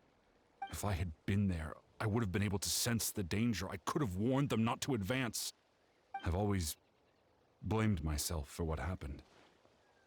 But when you told me about Kachina, I realized there's a chance Malko might also be alive, fighting for survival in the Night Kingdom. But that happened several years ago, right?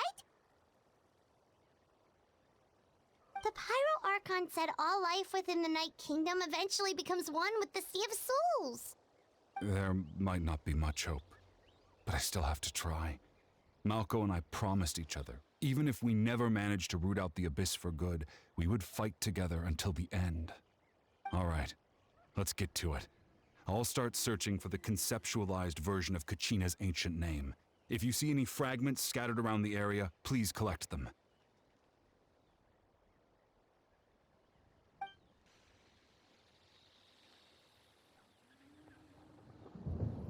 Make sure you prepare yourselves for battle.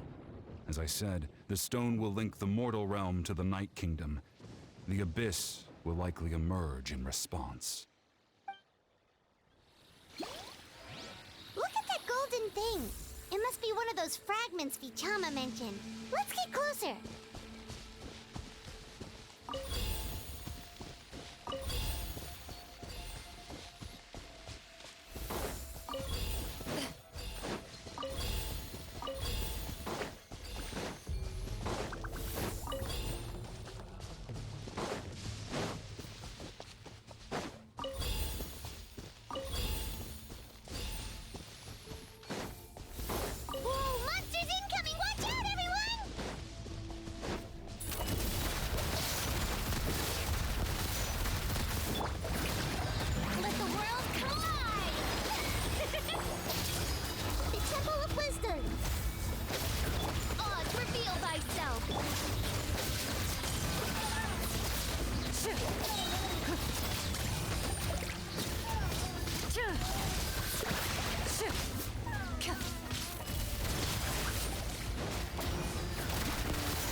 Let my name echo in song!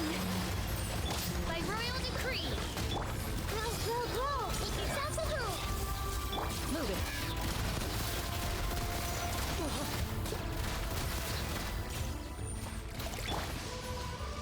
Midnight Phantasmagoria!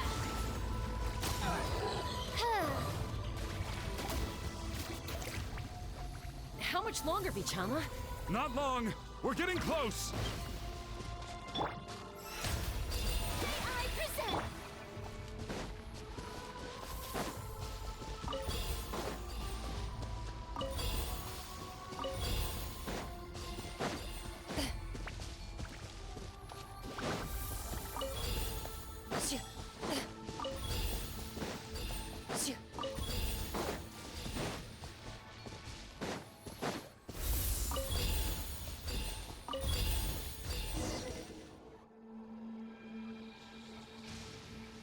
Vichama!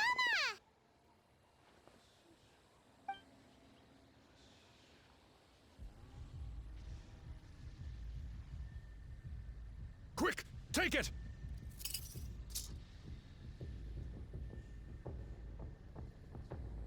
I found Kachina's ancient name. Hang in there, Malko. Just a little longer. Something's not right. The power of the Abyss is getting stronger. The Abyss is corroding his body! Vichama, you can't keep going, you'll die! I should have died 5 years ago. I just need a little more time. Please, I'm almost there. Understood. I'll help buy you some time. Thank you.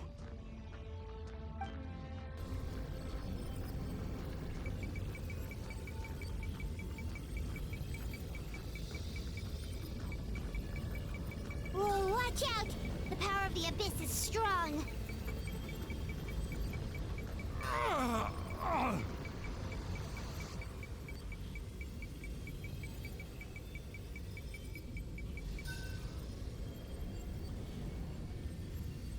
This power. Hanging in there? I can't hold them back much longer. We're running out of time. Malko. No! Why can't I find him? Why? We can't wait any longer. Pull him away from the stone, Mualani. I already tried, but the power of the Abyss has him in a chokehold. It's like he's tied to the stone with an invisible rope. In that case, we have no choice. I'm sorry, Seat Molly. Get back! Chaska, wait!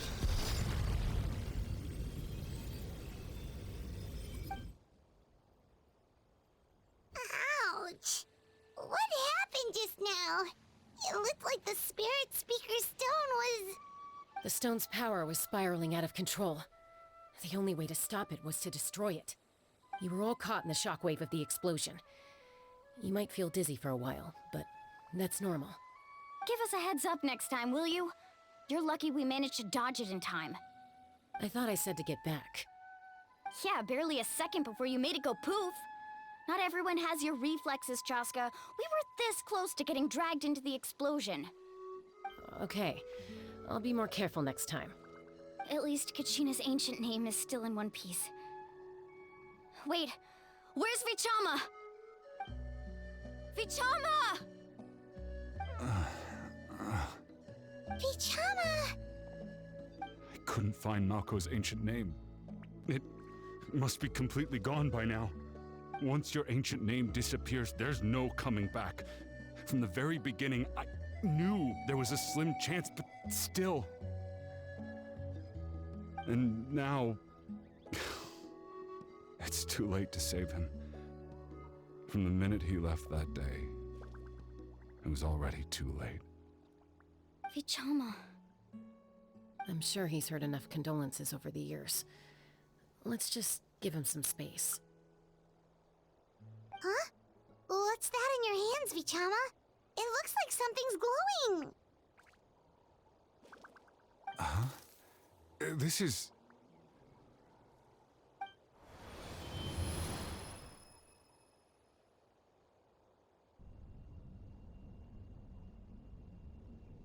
Hey, Malco. Got any strength left? Not enough to swing a sword, but to say a few last words? Sure. Too bad. No one will get to hear them. I never thought I'd actually die on this mission. Not that I'm afraid to die. It's just... hard. Thinking about my mom's face when she hears the news. Guess I have something to be thankful for then. My parents died a long time ago. They won't have to mourn me.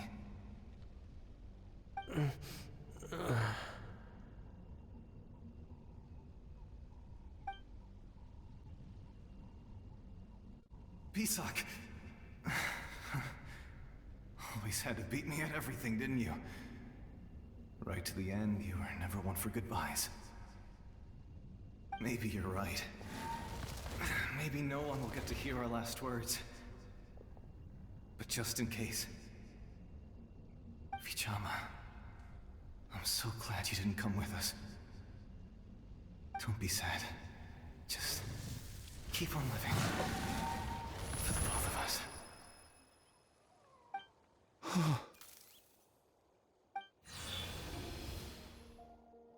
Was that a memory? Seems like we were able to salvage something after all. Feeling any better, Vichama? And hello, Hel. How are you doing?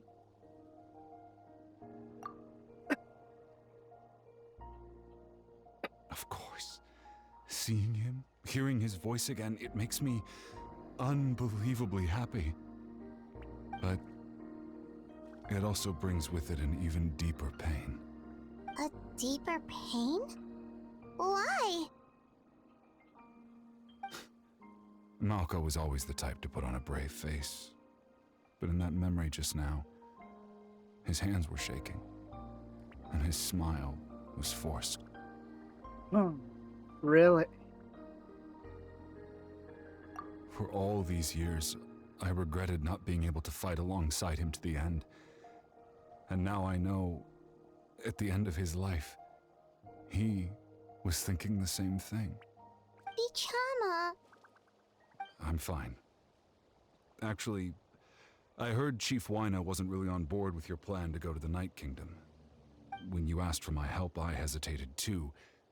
I knew helping you find your friend's ancient name meant leading you one step closer to danger. But I also understood why you had to try. Everyone has regrets in life, but not everyone gets the chance to make up for them. Once allowed to fester, guilt strips us of our most valuable qualities as warriors. In that sense, we might as well choose the braver path from the very beginning. A more courageous way. If I could do it all over again, I would have followed Malco to the front lines no matter what. Even with an injured leg, there were still things I could have done. That way, even if the outcome stayed the same, I still would have fought alongside him to the end. There are critical junctures in life, and if you don't seize the chance to act, there's no going back. That's something I had to learn in hindsight. But you're still at the crossroads of your journey, so I hope you can walk away without regrets. Thank you, Vichama. I feel even more determined now. Kachina will come back to us. I'll make sure of it. I promised I would find her, and I intend to keep that promise. That's good to hear.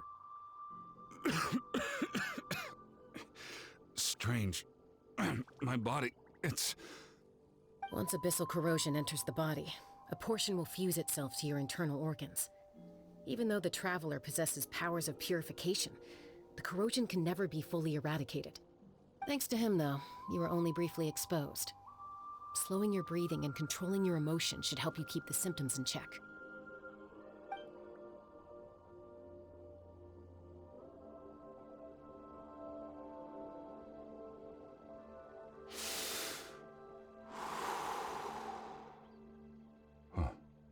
That does make me feel better. You seem very knowledgeable about all this. Just speaking from experience, that's all. Anyway, we've recovered Kachina's ancient name, so we're off to a great start. Let's get Vichama back to his tribe and tell Wyneth the good news. Oh, and apologize for destroying the Spirit Speaker Stone. We had no choice, though, so he'll probably understand. Right?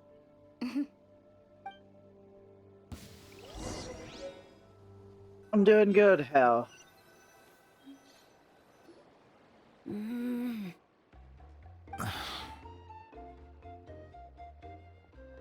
Koichi, are you really gonna just stand there like that? I don't know what you want from me. I think you know exactly what I'm trying to say, Uncle Wyna. I can hear it in your voice.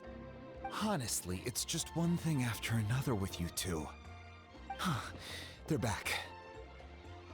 Koichi? What are you doing here? Don't play dumb with your own sister. You know exactly why I'm here. My apologies, everyone. I just need to borrow Chaska for a few minutes. You come with me.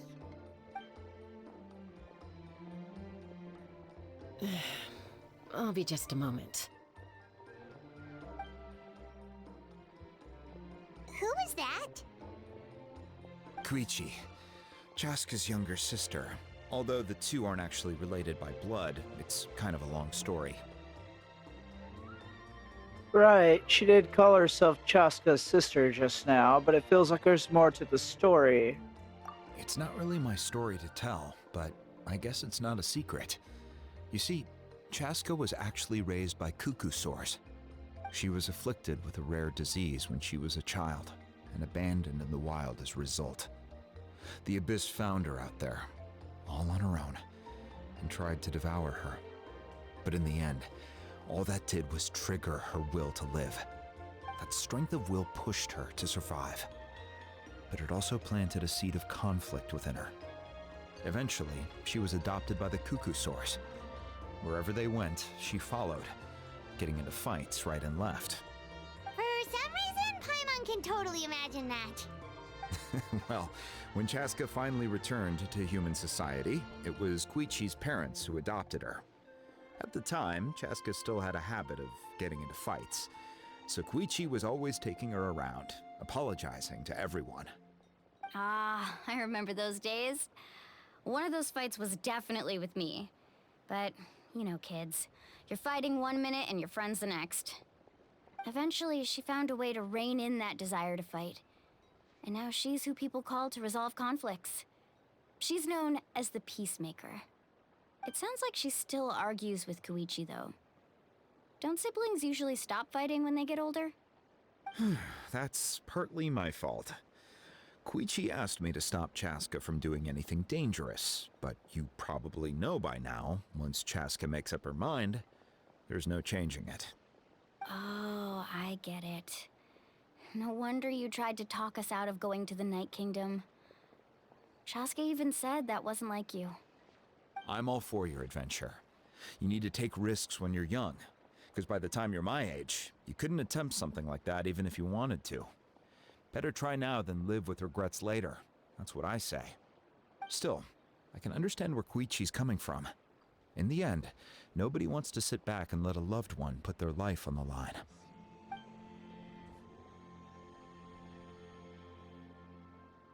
All right, it's just the two of us now.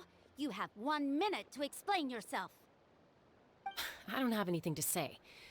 You don't have to approve, but you should know I only do what's necessary. That attitude is exactly the problem. It's like you don't care. You try to sneak off to the Night Kingdom behind my back and then play it down as if it's just a trip abroad. Well, technically I am going abroad, right? Again with the excuses! We agreed, didn't we? There are 4 levels of danger. If it's not something urgent, you can only engage in level 2 danger and below. You can only go up to level 3 if a situation is so dire there's absolutely no alternative. But a trip to the Night Kingdom? If that's not a level 4, I don't know what is. And you were just going to sneak into the place without saying anything. What do you mean, sneak into the place? I always planned on walking in there with my head held high. You bought off Uncle Wina, didn't you? He promised me he'd stop you from doing anything dangerous. Oh, it's like he didn't even try. You feel like he went back on his word. What if I told you my mind was made up, and there was nothing he could have done? Not even by force. Oh, I knew it! So he did try to say something, but you didn't listen. This is important. If you were in my shoes, you'd make the same decision. You don't know that? I'm a doctor, and I handle logistics. If you're going to waltz into a dangerous situation where you could lose control at any moment, it's my duty to say something. All right, whatever. Anything else? What do you mean, anything else? Why don't you reflect on what you've done and promise me you'll stay put? Time out. Is this one of our normal arguments or a serious one? Chaska, does it sound like I'm joking? Then, you need to know something. What happened to Kachina was partially my fault. I can't leave her there to die. That's not who I am. But the person you become when you lose control, that's also not who you are. That's a different issue. You said it yourself. A person is only as good as their morals. If I want to live in Natlan, I need to display qualities that make me worthy of this nation. I've also told you that managing your condition is equally important. Sometimes you have to make sacrifices. All right, let's stop this here. If we keep going, I might actually have to get serious. And I think Wina prefers his roof attached to his house. Is that a threat? That sounds like a threat to me. Koichi! Younger sisters are supposed to listen to their elders. So, you're really going to go, no matter what I say? I'm supposed to be your sister. Then support me. I'll be back. All you have to do is wait.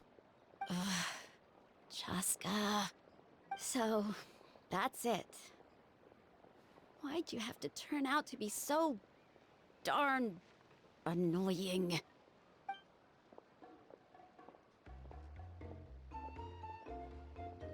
Then. You two are something else. Something you wanted to say? I know you aren't related by blood, but you two sure are similar. Really? You know, I said that very thing to Koichi not too long ago, and she reacted the exact same way, down to the very tone of voice. It's not my place to get involved, but I will say this. Try to spend a little more time with your sister. You're tough kids. That doesn't mean you have to go it alone. Thank you. Anytime. All right. If you're done with the Spirit Speaker Stone, you might as well hand it over. According to Kinich, it's an important ceremonial artifact, so it'd be safer to keep it with me. About that. Kinda blew it up. If only Tonegif Bard was here, he could have repaired it just like the Holy Liar. It might be in a few more pieces than you remember. Huh?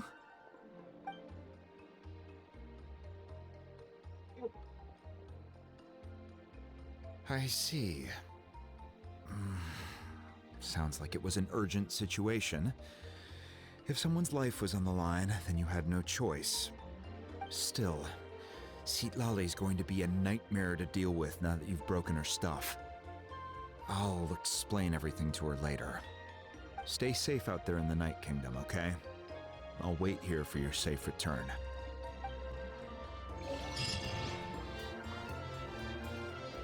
I'm enjoying it pretty far. So far, so good. Still haven't managed to get Mililani though, unfortunately. I don't know if it will update when I wished. It looks like it did. 5, 10, 15, 20, 25, 30, 35, 40, 45, 50, 55, 60, 65, 70, 75, 77. Looks like I'm going to go all the way to hard pity with her. Should I try to do single pulls?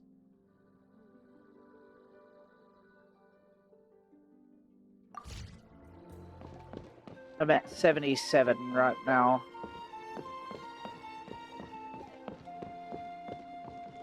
Need a letter sent? I can help.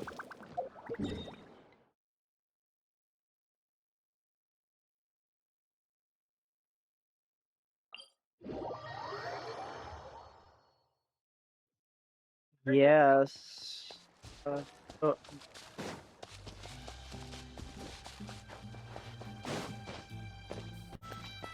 I think the game knows that I want her so bad that it don't want to give it to me. I know we got to go that direction, but I came here for a reason.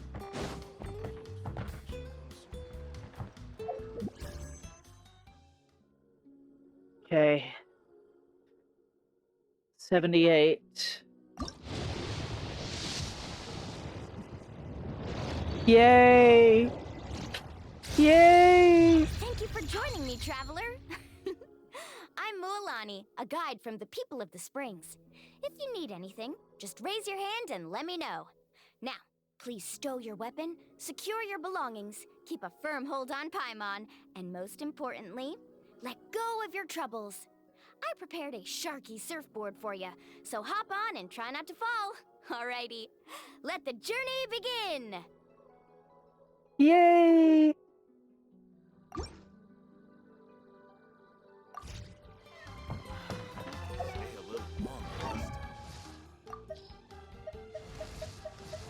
Where is she? Where is she? Where is she? So cute!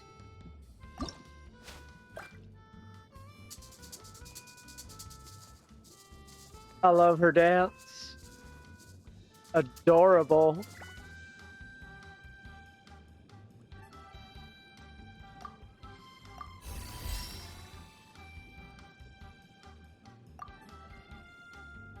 Oh man. I need these. Whoa, whoa. Adorable. Yes. I just wish she would have came a little sooner for me. So now, whatever I get now, I have to try for Kazuha.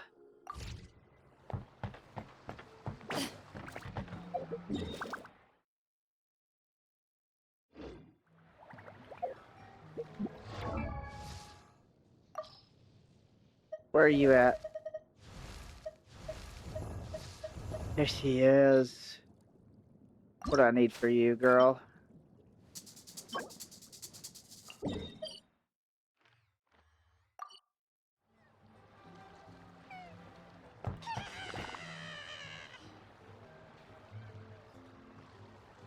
Oh, her Japanese voice is cuter when she does the idol.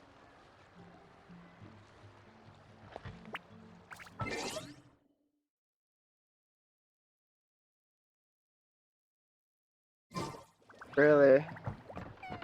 I'll have to do that at some point.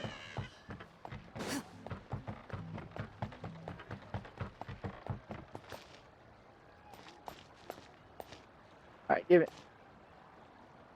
We're gonna continue on in a minute. I gotta check something right quick.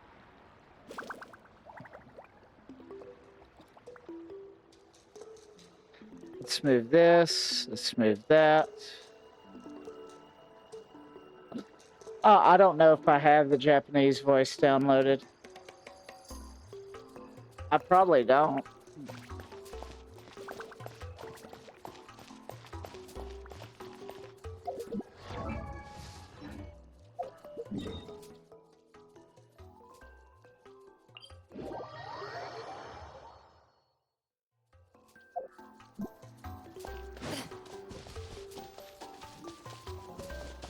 Probably not even going the right way.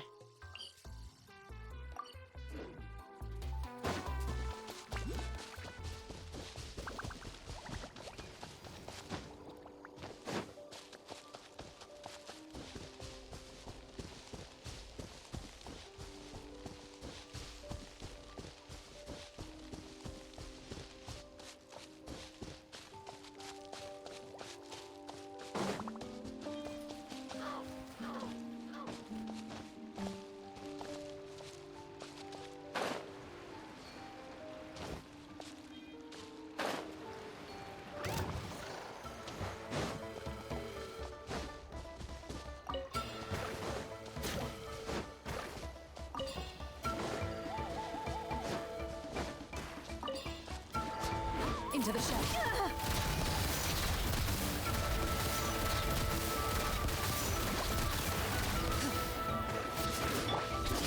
How brilliant! A minute to memory. Temple of Wisdom. On reveal button. Ready.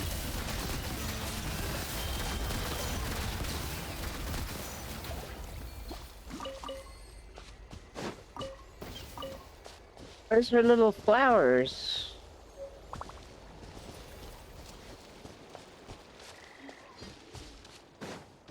Ah, these must be it.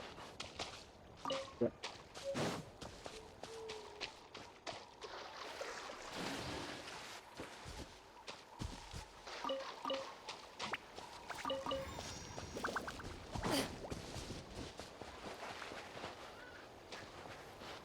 I wonder.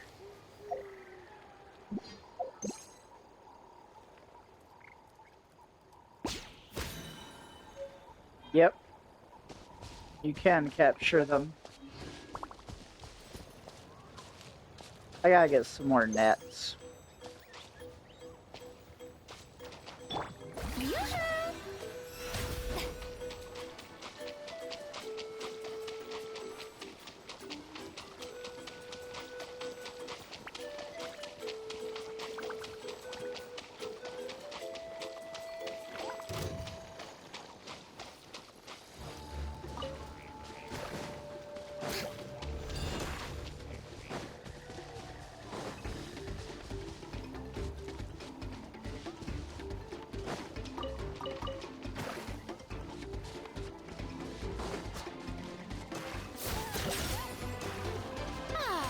Shower me with by royal decree. Loaded.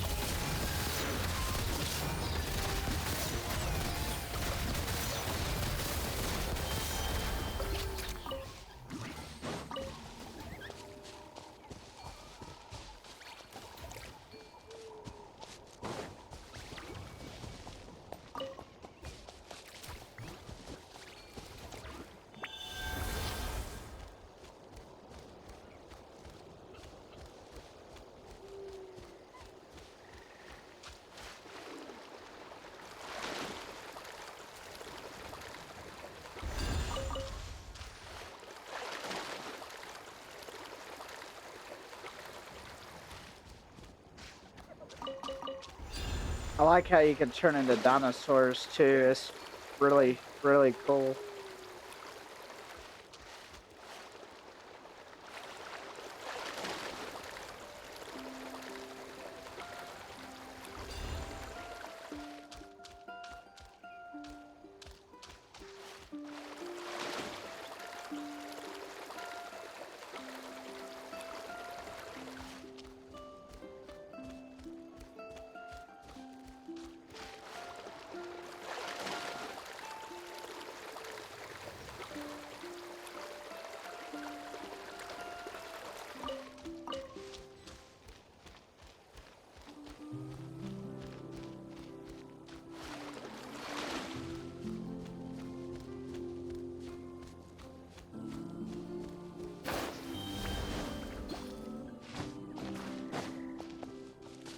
Oh, I'm getting trapped under the tree.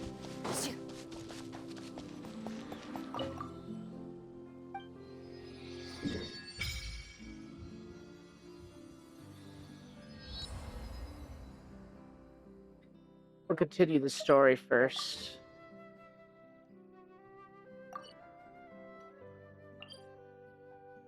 Before we go collect resources. I mean, it's disabled. Oh, because I'm talking to the statue, that's right.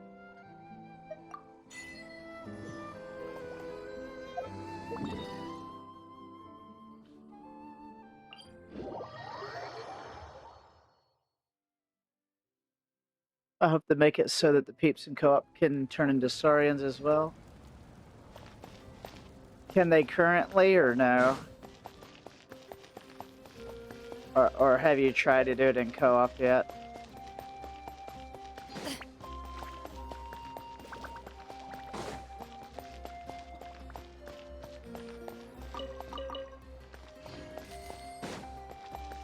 Oh, I see.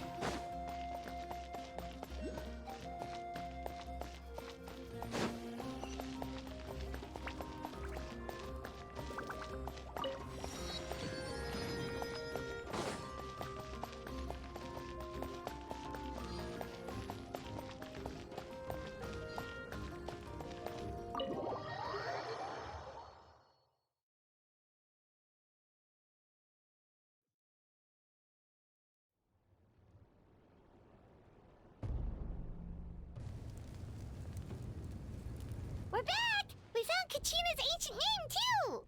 Yeah, what happened at the stadium? Well, it's fairly complicated. Let me give you the condensed version. You learned of the Pyro Archon's battle against the captain. The Fatui again? We can't go anywhere without them causing trouble. But what if the Fatui finds out you've lost your power? Won't they try to take advantage of the situation? That's why it has to be our little secret. No one else can know, or we're asking for trouble. Look, I wish I could offer you some sort of consolation, but I won't lie to you. With multiple factions closing in, there's nothing comforting about the situation we're facing. Still, all you need to do is focus on your goal. You can leave the complicated matters to me. I can also step in on the Pyro Archon's behalf. There's a limit to what I can accomplish, but I'll help you however I can. There's no need to be so modest, Yan-san. Your incredible strength has long been a well-known fact. You're the pride of your tribe. Archon, I'm sorry about before. You have so much on your plate, so much that you have to worry about. But all I could do was focus on my own feelings. You have nothing to be sorry about. We all get overwhelmed by our emotions, myself included. Your reaction to Kachina's disappearance, I understand that feeling very well. Well, now that we have Kachina's ancient name, let's go track her down. Follow me.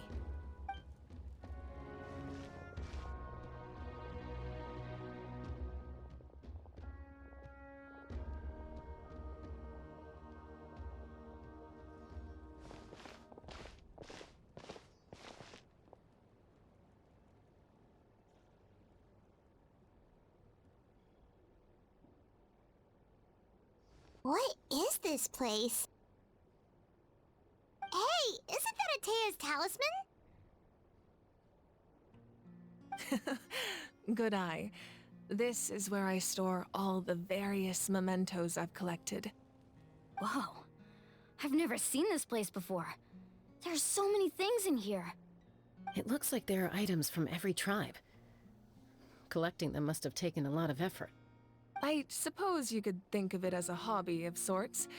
In Natlan, everyone grows up listening to the stories of heroes, and physical items do a far better job of preserving those stories than our own memory. Now, I still have some preparations to make for the ceremony, so feel free to take a look around in the meantime. If you're curious about an item, I'm more than willing to tell you about its origins. All right, we'll have a look.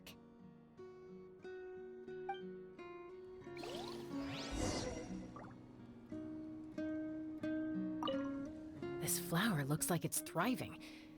You must be good at taking care of plants, Archon.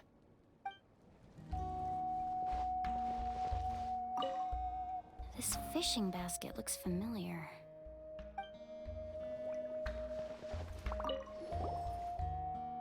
Hey, there's a fishing rod here. It must have belonged to the people of the springs. That's right. It belongs to a legendary fisherman named Matavaru. I have his entire set of fishing equipment, actually. He and I met in a tavern. He told me about a particular kind of giant fish and his meticulous plan to catch it. In his eyes, I saw a hunger and a strong fighting spirit. To him, the sea was the battlefield upon which he staked his honor. So, did he do it? The next time I saw him, he was covered in scars. It turned out the fish he sought had been corroded by the abyss. He managed to kill the fish, but sustained a serious injury in the process, which meant he could never go deep-sea fishing again. Can a fisherman claim victory if he fails to bring back his catch? That's what he asked me in the end. Well, Paimon thinks he won. That was my answer as well. The experience was far more valuable than the prize itself. In the end, he didn't want his tools to go to waste, so he gave them to me. Wait, that means you also know how to fish. Maybe we can go head-to-head sometime.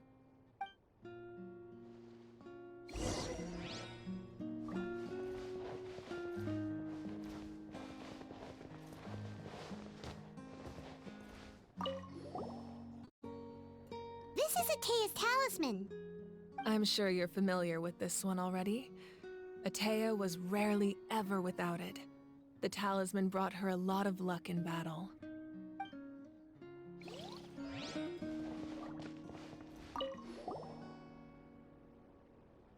There are so many jars and potions around here. Do they have anything to do with alchemy? No, those belong to the Masters of the Nightwind. They're ceremonial tools used to amplify the ability to communicate with the Night Kingdom and the Wyab. Yamaya is an expert in this field, and she taught me a lot. Even though she appears stoic and serious, she actually has a keen sense of humor. The tools you see here are quite traditional. Her students found them outdated, so she passed them on to me. The contents of the jars aren't all that special. Oh, except the big jar in the middle. That's what she really wanted to give me. Ooh, must be something really cool. What's inside? Grape juice. Huh? It's quite tasty, although probably expired by now. So it's wine then.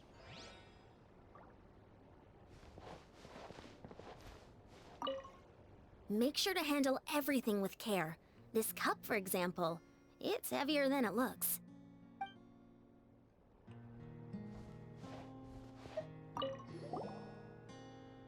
Whoa, that belt is bigger than Paimon's head! The Collective of Plenty are known for their bodybuilding competitions and contests of strength. This belt is a symbol of great honor within the tribe. The association with strength might also have been the reason the original belt was extremely heavy. It was difficult for even 2 people to lift. And even if a warrior had the strength to put it on, wearing it for any length of time would still leave them gasping for breath. Sounds like it. So the owner of the original belt, Kitera, commissioned a craftsman to make a copy identical in appearance but far lighter in weight. That is the belt you see before you. He would often wear this version when training in order to protect his waist. Or he made a lighter version so he could wear it all the time and show it off. So basically a wrestling belt.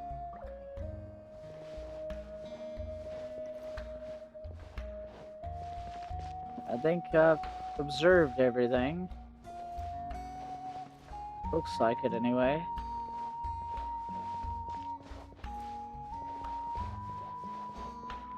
Nope. Whoa, this weapon is huge! Which tribe did it belong to? Ah, that weapon belonged to Tenoch, a hero from 500 years ago. Strictly speaking, he didn't belong to any single tribe. That's because even before the disaster with the Abyss broke out, he had already been exiled. Exiled? It was a punishment imposed out of necessity, but he accepted it all the same. He believed it was what he deserved. When the Abyss attacked, the tribes found themselves in urgent need of a powerful figure to lead them into the battle, and there was no one more courageous or resolute than him. He united the 6 tribes and accomplished great feats throughout the war. Ultimately, he perished, and because he had already lost his ancient name, the Ode of Resurrection was unable to bring him back. And so, he was laid to rest, alongside the countless warriors and civilians who lost their lives, buried in the soil of his native land. Wow, he sounds like a true hero. Indeed, even now, his story is told throughout the land.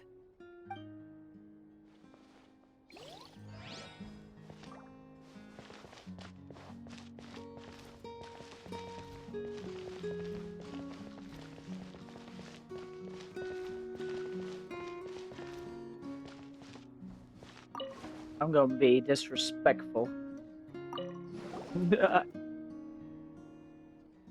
The powder still needs some time to settle, so let's wait a little longer.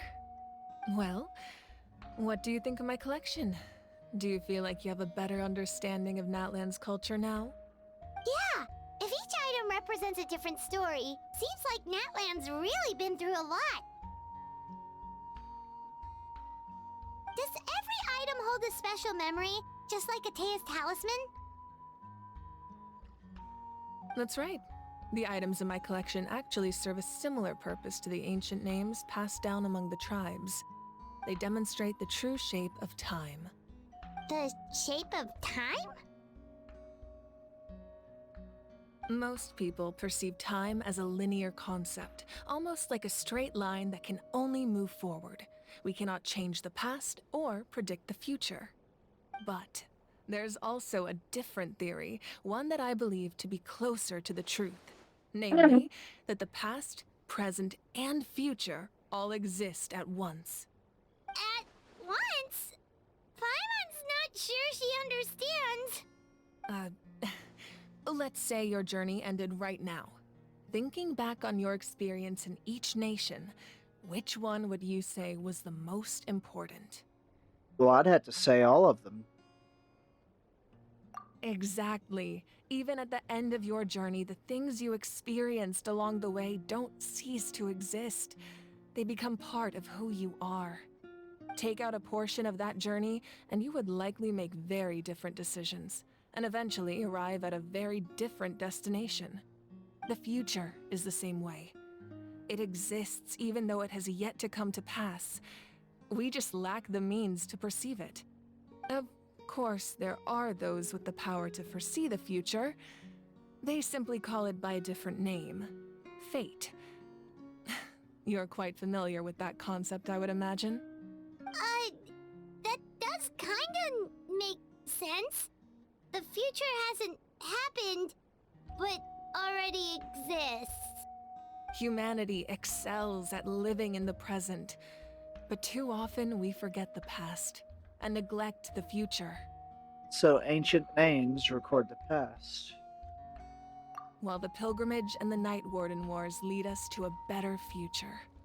Only by uniting the people of Natlan across countless eras can we fight back against an enemy as formidable as the Abyss. To come up with such a set of rules, the first Pyro Archon must have possessed a level of insight I can only imagine. So the first Pyro Archon created the rules of Natlan. That's correct. At first, he was a mortal man with no special power. After he ascended to the Divine Throne, he used it to borrow power from the heavens and establish the rules of Natlan. Namely, a framework through which ordinary people can ascend to Archonhood. By holding the pilgrimage, we're able to determine the strongest among us. And when that person ascends to the Divine Throne, their inner flame will awaken. In addition, the sacred flame will grant them significant knowledge and memory of this land. After all, that's how I came to know everything I just told you. So, it all comes down to the power of the Divine Throne and the rules. Wait, is that a family portrait? Yes, that's my mother, father, younger sister, and the little saurians we raised.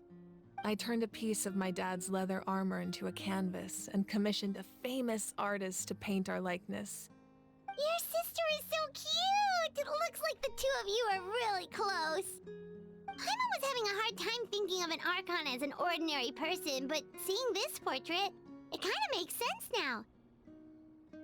It really doesn't look like there was anything special about you before. Oh, wait, is Paimon allowed to say that? A little late for that question, don't you think?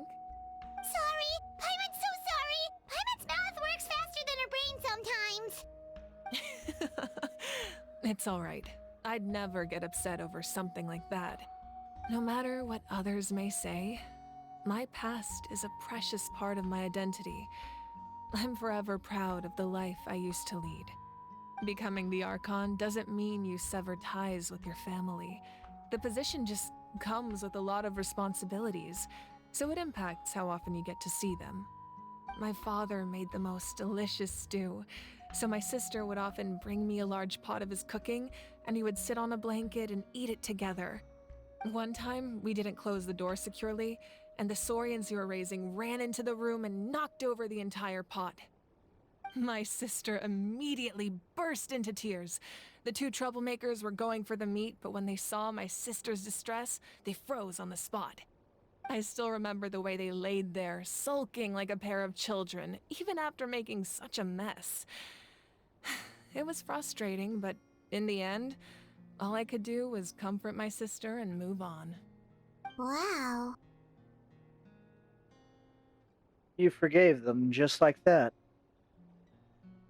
Isn't that what being a family is all about? I think about that story a lot, actually. As the Archon, I made a vow to defend this nation, and experiences like that, they remind me exactly what I'm trying to protect. Well, what happened after that? This portrait looks pretty old. Your sister must be all grown up by now, right? I believe she ended up working as an architect and artist. She built many houses and crafted many beautiful works of art. Anyway, that's enough about me. Now that the powder is settled, we can begin.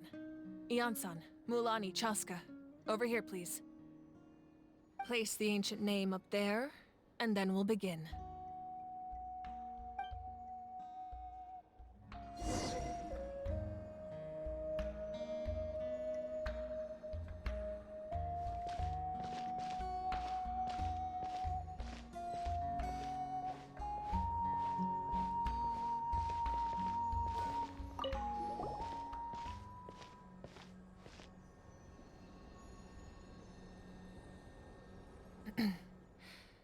Surely as the echoes of life resound through heaven and earth, so too shall our stories remain eternal.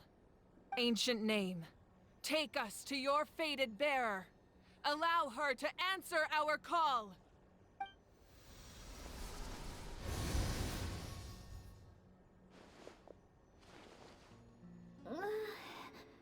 Am I hallucinating again?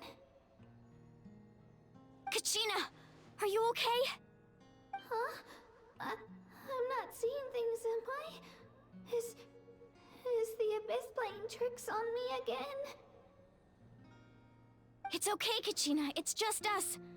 We're trying to find a way to bring you back. Everyone, you have to listen to me.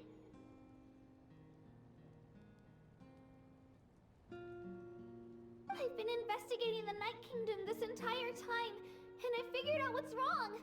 The Wyab is being affected by the Abyss. I was waiting for the Wyab to send me back, but then this really strong monster came and it almost killed me.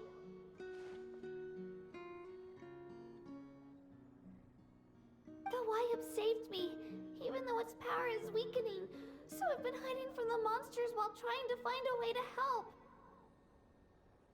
The Night Kingdom has become a huge mess, though. I keep hearing these awful sounds and seeing really horrible things. Don't listen to those sounds, Kachina. The Abyss is trying to strip you of your sanity. All you need to do is stay safe and wait for us. We'll be there shortly. It's okay. I feel so much better now that I've had the chance to talk to you guys. You don't need to worry about me. I've never been strong or special at all, really. So I don't blame anyone for forgetting about me or leaving me behind. Just knowing you care is more than enough. I'll find a way back. You don't have to put yourselves in danger to come rescue me. You're always like this, Kachina. Now's not the time to act tough. We're coming for you, and that's final. I don't know what lies the Abyss has been feeding you, But I'll tell you something right now. Nobody here sees you as a burden. You're a victor of the Night Warden Wars, a hero of Natlan. All you need to do is wait for us to rescue you, and you'll get all the applause and recognition you deserve.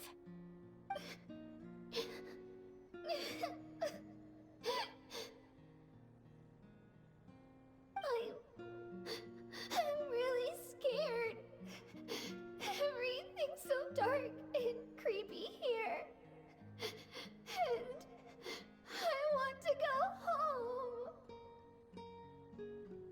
Still, I don't want you to put yourselves in danger because of me.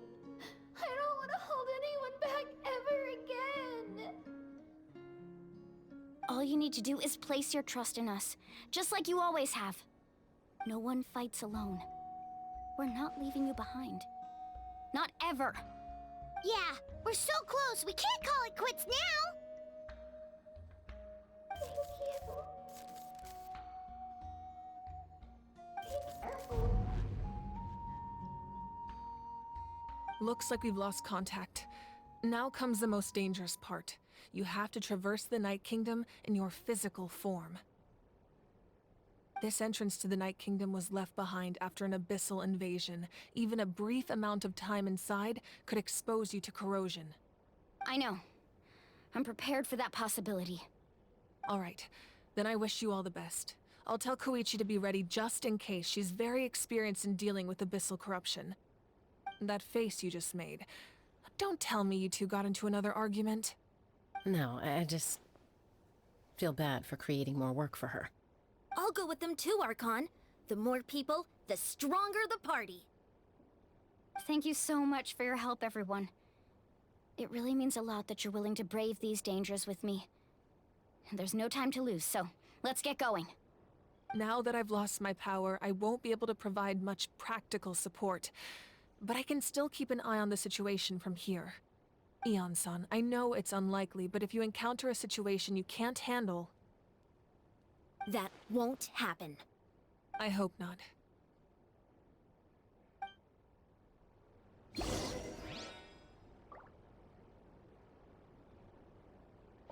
Be careful out there. I'll observe the situation from here.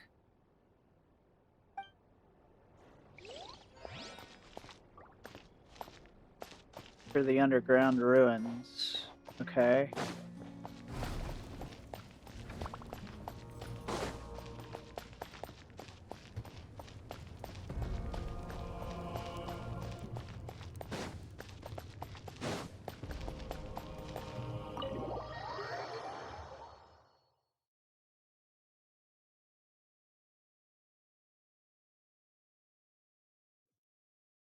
That segment almost made me cry.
We'll stick with this team.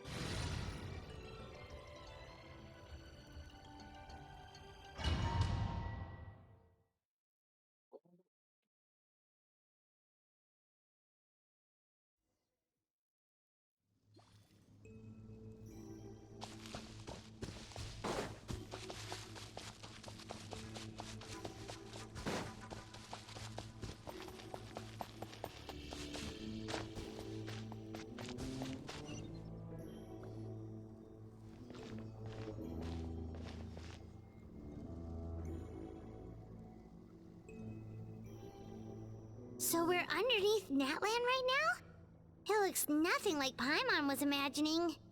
That's because in the distant past, Natlan was home to an incredibly advanced civilization ruled by dragons. Humans only established their own society after the fall of the dragons. So these are Saurian ruins?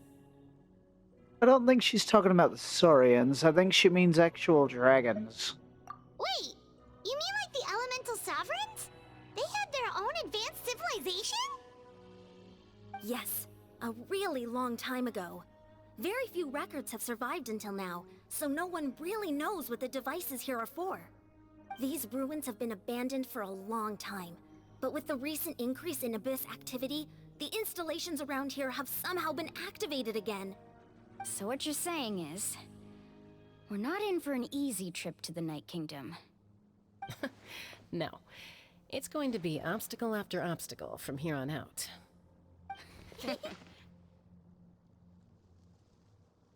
Just what I wanted to hear. Why are you all laughing like that? It's creeping Paimon out. It's the pre-adventure excitement kicking in, right guys? Of course. I'm eager to get started. Adventurers live for moments like these.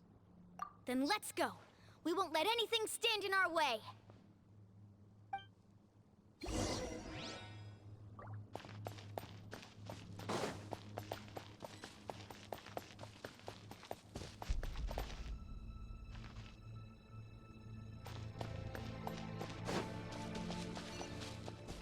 Seems like the road ends here.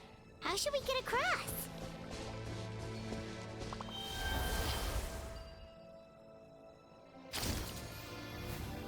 As a professional trainer, I think you could stand to build up your endurance, Paimon. Professional trainer? Paimon thought you were a warrior from the Collective of Planning. Well, that goes without saying. But I actually work as a sports coach. I provide professional guidance for many of Natlan's popular sports. And I don't just mean physical training. I design nutrition plans as well. Ah, so basically no sugar, no soft drinks, no grilled meat. Yeah, we'll be here all day if you list them out one by one. It's much faster to just focus on what's good for you. Such as? Vegetable juice. Want some? You know, Ian-san, Paimon feels like the two of us might not see eye to eye.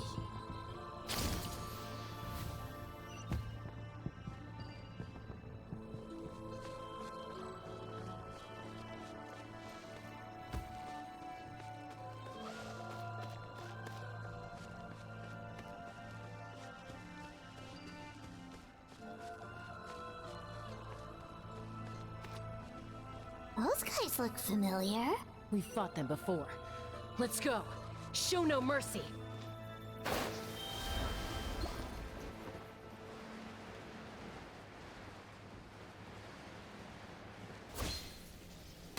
Let's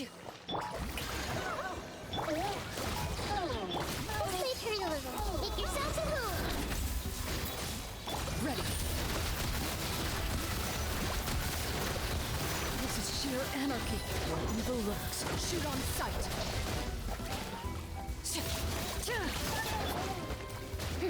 Time to shine.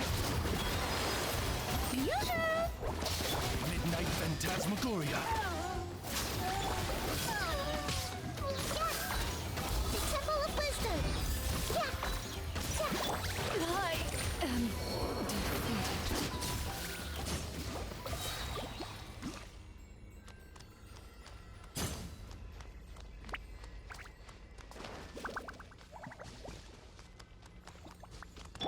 defeated.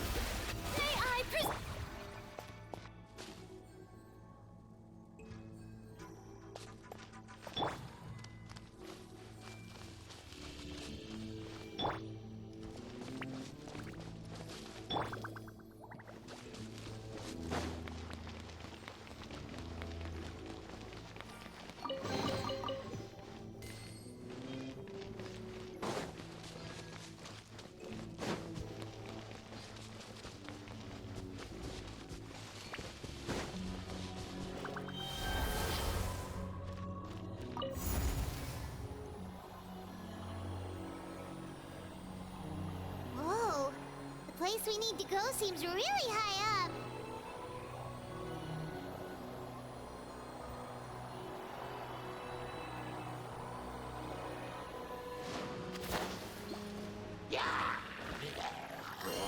Shower me with praise!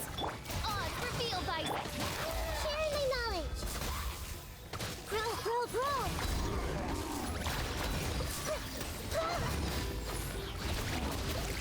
I see everything. Into the shadow.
by royal decree.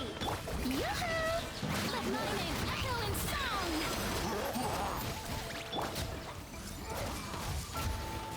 Make yourselves at home.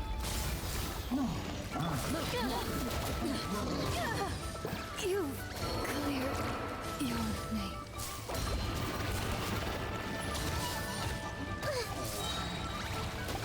Sharing my knowledge. This may hurt a little. Strike a pose! Let the world collide! Midnight Phantasmagoria!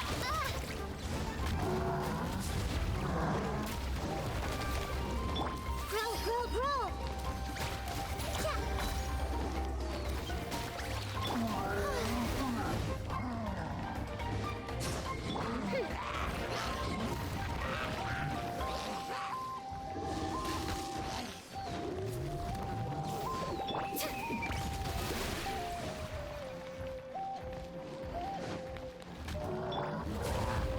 The victor. I knew that was gonna happen. Declared.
This is the final stretch. We just need to climb up, and we'll be there. Nothing to it. Easy for you to say.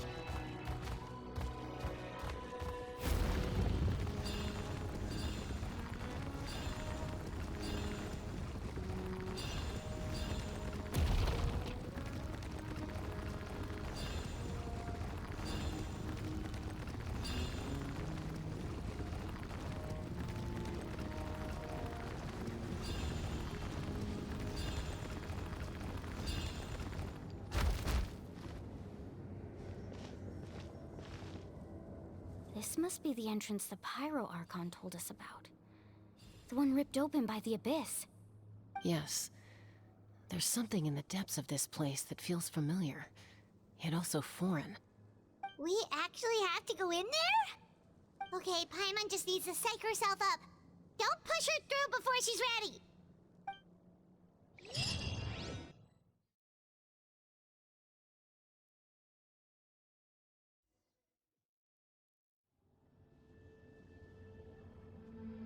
Hey! You don't have to drag Paimon! You're pulling too hard!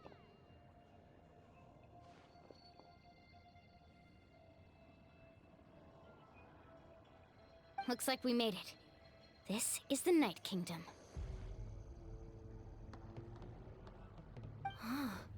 It looks so different from what I imagined in the stories. There's abyssal energy everywhere. That overflow of energy is probably what trapped Kachina here in the first place. From this point forward, everything we know about the real world no longer applies. Anything can happen here. Paimon's more worried about how we're gonna make it out. We obviously can't go back the way we came. Do you see that patch of light on the ground? It's shining down from that fissure in the sky. Oh yeah, right in front of us. So that's coming from up there? Oh, it's so high up. Did we really fall that far down? Just like I said, our real-world knowledge doesn't apply here. We fell all this way, yet came out completely unscathed. If this was the real world, we'd have to climb our way back up to the entrance. But here, all we have to do is stand underneath the light and offer a prayer. That's it? Don't try it now. Right. We still got a job to do. So that means all we need to do is find Kachina and bring her to this location. Exactly. This light is streaming in from the real world. It's a link between the two realms. The terrain looks difficult to navigate, and the visibility's not great either. How are we supposed to find Kachina in these conditions? Yeah, these floating black things don't look super friendly either. Those are all manifestations of abyssal power. Be careful. Ghost! A talking ghost! Calm down, I'm here to help. You're the ones who helped Vichama, right? Wait, does that mean that you're... Yes, I'm Vichama's friend, Malco. I was completely lost to this realm until I sensed a mysterious power calling out to me. It's like it was seeking me out, attempting to reassemble the pieces of who I used to be. Of course, it could only do so much. I'm sorry I can only appear before you in this imperfect form. No, we should be the ones apologizing. If the Spirit Speaker Stone hadn't become corrupted by the Abyss, we could have done much more. But we had to destroy it. Otherwise, Vichama and his tribe would have been in danger. Of course. Thank you for protecting him. I never imagined that, even after all these years, he'd still take such a risk for me. Under the power of the stone, it felt like our souls were connected. Turns out even our regrets were exactly the same. Whether in triumph or death, you want your best friend by your side. Exactly. That may not be in the cards for us, but it's not too late for you.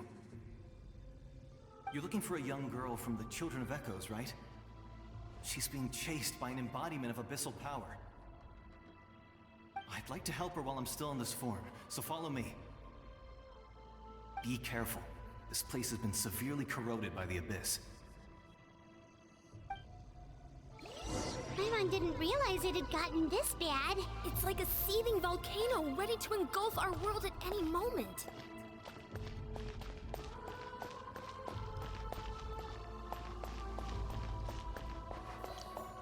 Ouch! Quick, get back here. You can't go on.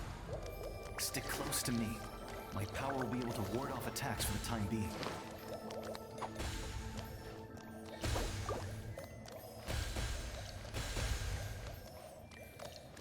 We won't be able to keep this up. Let's try another route. This way.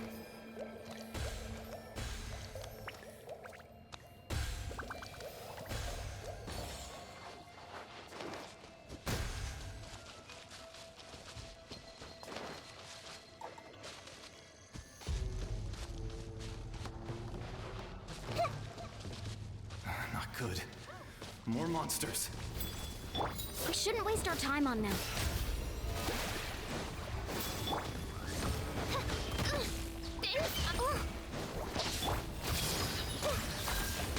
see scars. The Temple of Wisdom. Loaded. I am defeated. Jeez.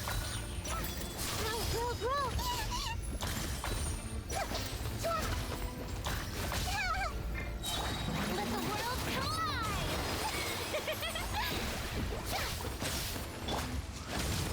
Shadow Raven, let night fall. This may hurt a little. Share my knowledge. I see scars.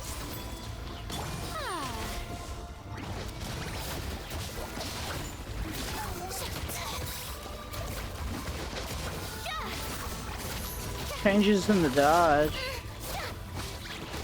Perfect dodges don't seem to work well anymore. This game?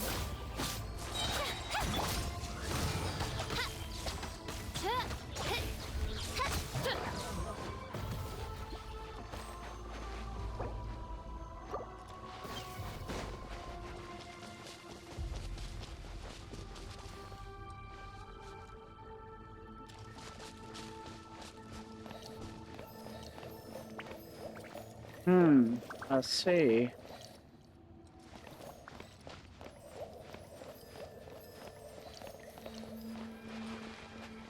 Oh, Paimon can't see anything. It's easy to get lost here. Just stick close.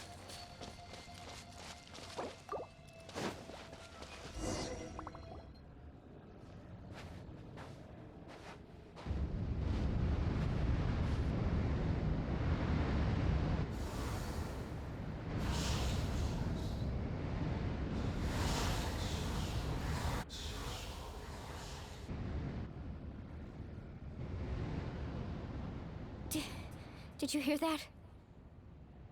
What? Never mind. It was probably just my imagination. Don't scare Paimon like that. I heard it too. It was a voice from the abyss. What did it say? Doesn't matter. It certainly doesn't harbor good intentions.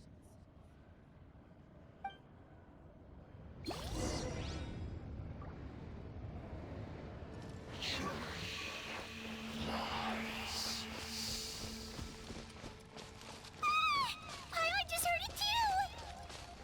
Let's keep going. Paimon wants to get out of this place.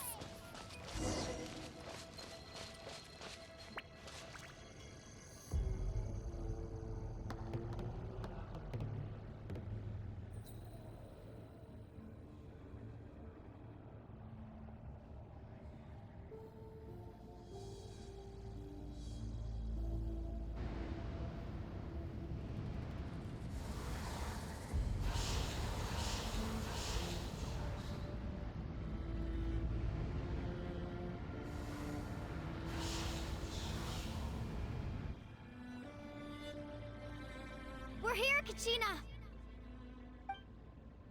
Oh, honey? You made it! Looks like our reunion will have to wait until we take care of these monsters. Good idea. Let's go!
appear from anywhere. It almost caught me a bunch of times. The Wyap's power helped keep me hidden, so I just tried to stay out of sight until you got here. Had a girl. You did so well. And most importantly, you weren't hurt. Should we start heading back then? Actually, I have a request. Will you come visit the Wyap with me? I can't exactly put it into words, but something's wrong with the Ode of Resurrection. And I know it has something to do with the contamination from the Abyss. That was the Pyro Archon's theory as well. Everything we've seen here certainly seems to back it up.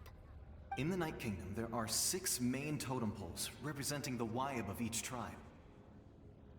You can think of them like the body of each Wyap. Additional totem poles, like the ones around here, serve as proxies to which the Wyap can extend their consciousness. There are countless proxies scattered around the Night Kingdom.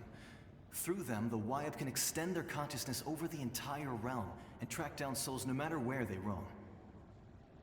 But if a proxy were to become severely contaminated, then a soul could become lost within the Night Kingdom. Judging by the current situation, I don't think we're dealing with just one contaminated proxy. Even if we could drive back the abyssal power from one of them, that probably wouldn't even put a dent in the problem.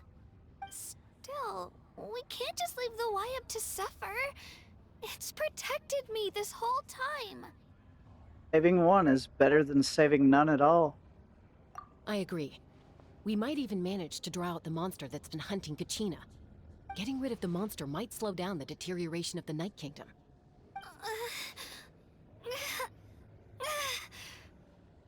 Kachina? What's wrong? Nothing. Just a headache.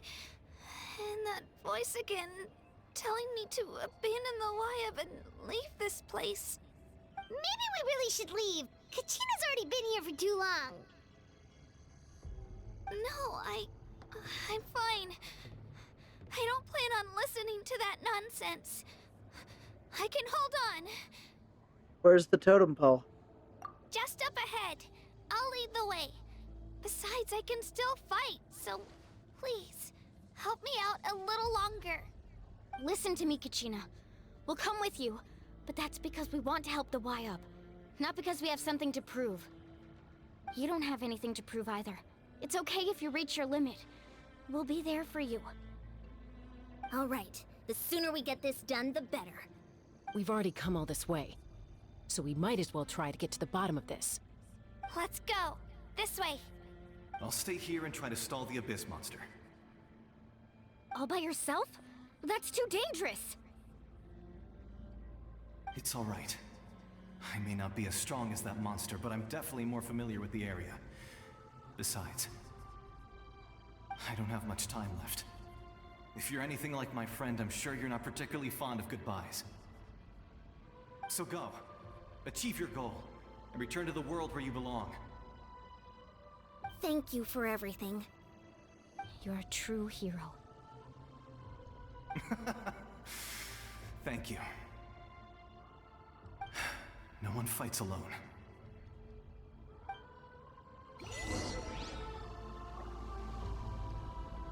Does your head still hurt? Let me help you walk. I'm fine. You should know I'm made of stronger stuff than that.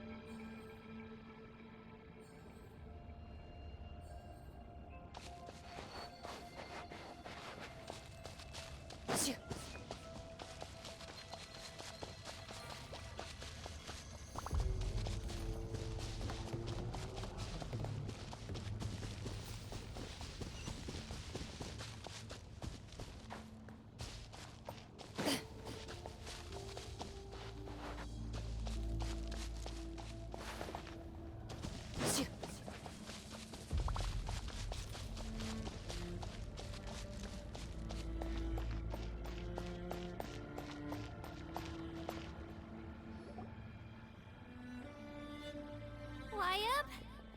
Wyab! I'm back! My friends and I are here to heal you. Wyab? Can you hear me? Wyab?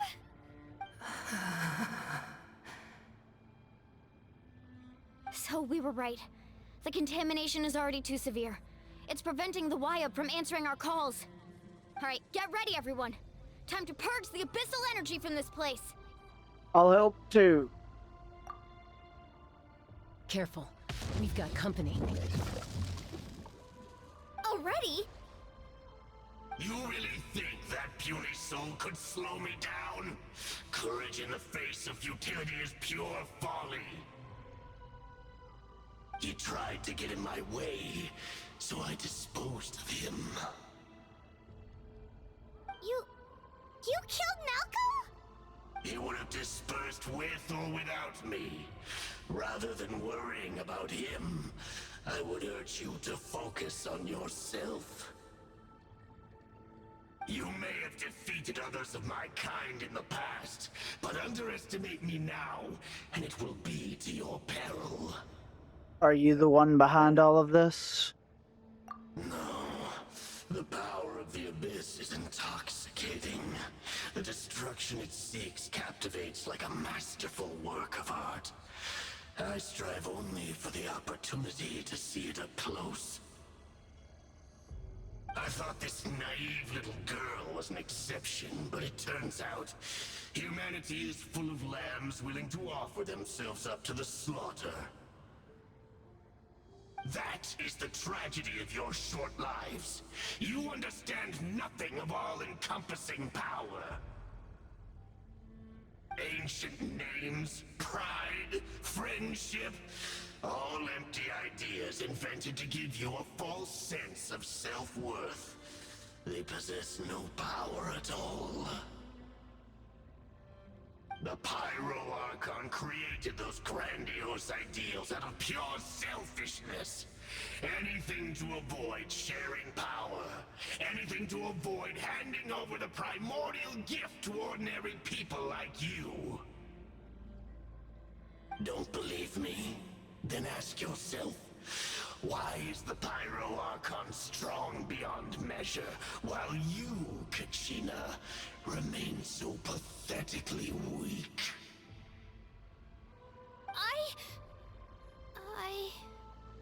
Kachina, give me your hand.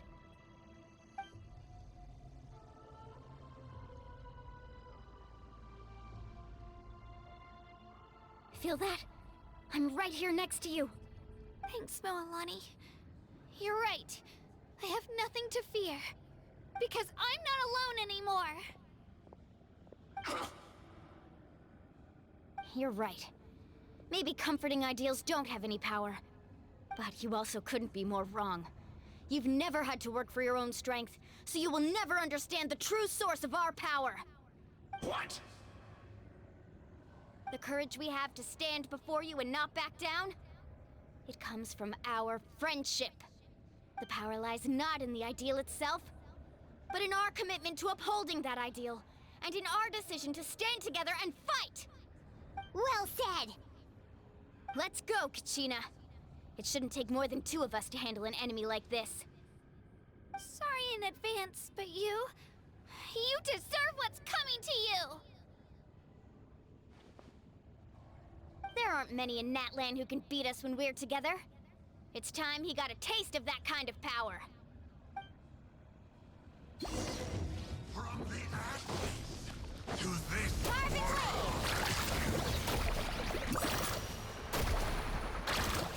the flame of redemption! How brightly burns the truth! Clear the area! Revelation from on high! A glimpse of the future!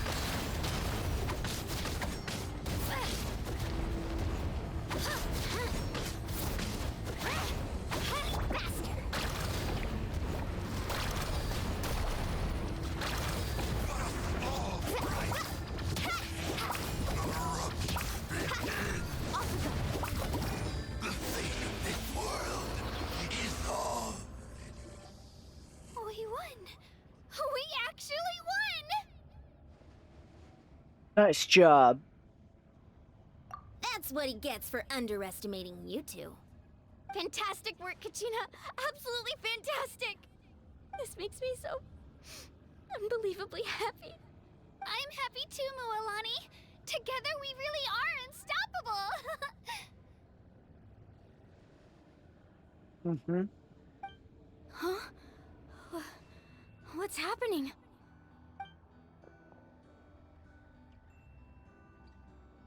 My ancient name is glowing? But I thought I didn't bring it with me.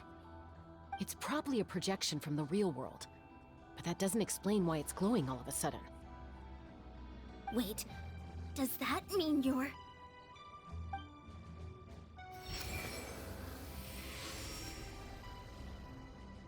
That was a bold move, diving headfirst into the fire to save your friend, especially in a place so overrun with abyssal corruption. Still, seeing you pull it off was really something. Everything you said was exactly right. As isolated individuals, we stand no chance against the power of the Abyss. It took years' worth of scars and lots of unnecessary suffering for me to understand that for myself. The Pyro Archon's plan will unite us as one. Everyone has a part to play. Only then will we have the power to defeat the strongest of foes. Who are you? Tupac, a warrior from the people of the Springs. I fought against the Abyss during the invasion 500 years ago. I've heard that name before. You were the giant who saved all of Natlan. Since you were able to awaken my words from your ancient name, that means you have fully embodied the aspirations of the Wayub. Under the name Umoja, you shall unite the tribes and save Natlan from its impending doom. Me? As long as blood still runs through your veins, even the tiniest spark of steel against stone can ignite a flame. Its blaze will become one with our vision for Natlan. Even amid everlasting darkness, our bonds remain eternal.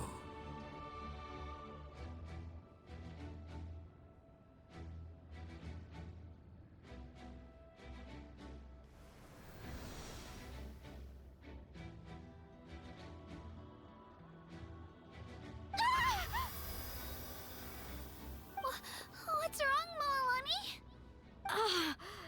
So many memories. My brain was just flooded with everything he once knew. So that's what happened. What do you mean? Did you just figure something out? 500 years ago, they foresaw the very crisis we're facing now. Efforts to save Natlan started all the way back then. We can go over the details once we get back. We shouldn't linger here longer than we have to. Does that mean you already know about this whole thing?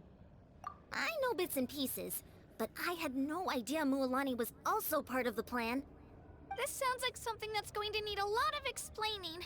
Let's focus on saving the Wayub first.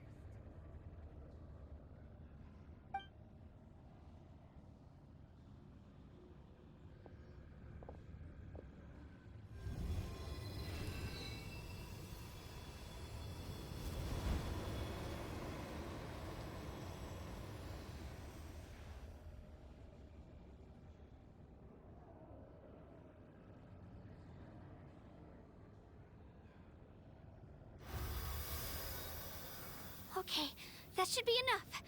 Wayub? Wayub? Can you hear me?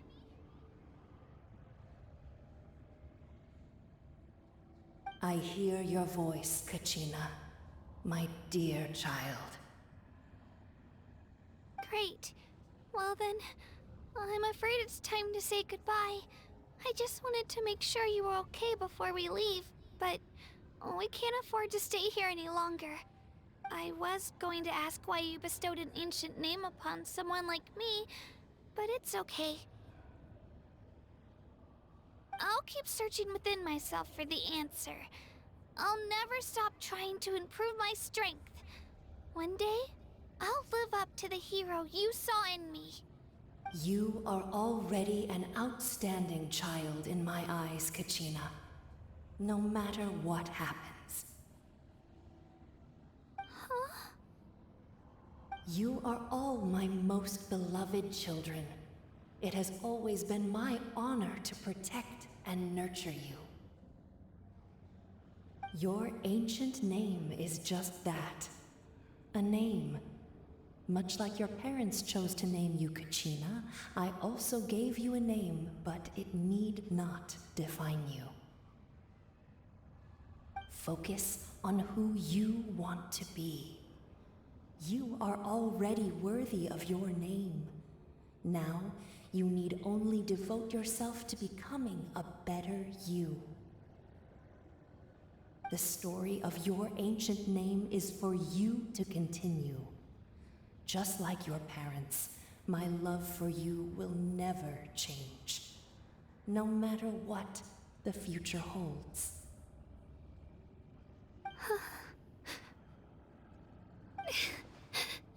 Thank you, Wyatt.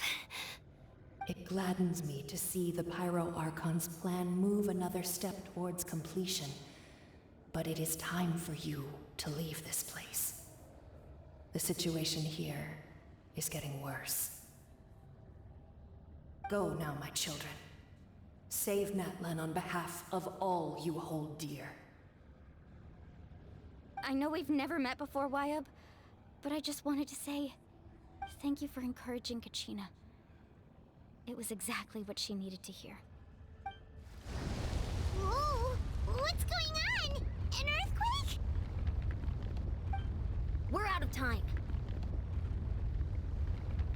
It's the power of the Abyss. Quick, we need to run!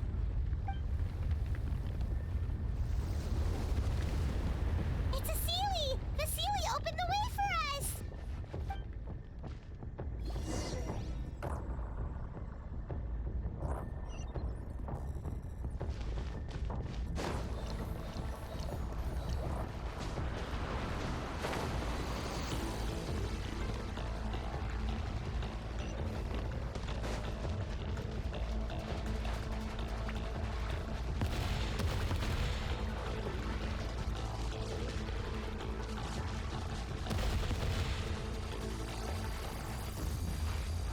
The opening in the sky! It's closing! We need to hurry, or we'll be stuck here!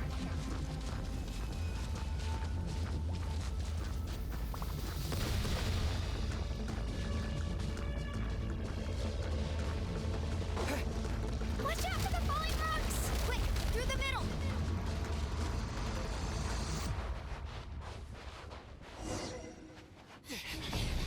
Come on, faster! We'll never make it!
You've done well.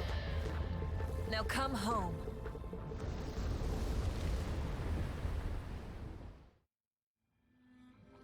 It's cool.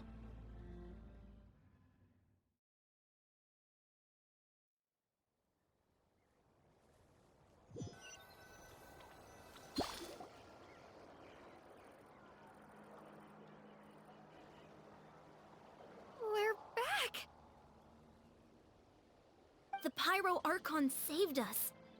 But she's not here. How did she regain her strength? Yeah, didn't she say she used it all up? She's still in the Speaker's Chamber. What we saw in the Night Kingdom was just her consciousness. So you're saying her consciousness did all that? Every great display of power comes at a price.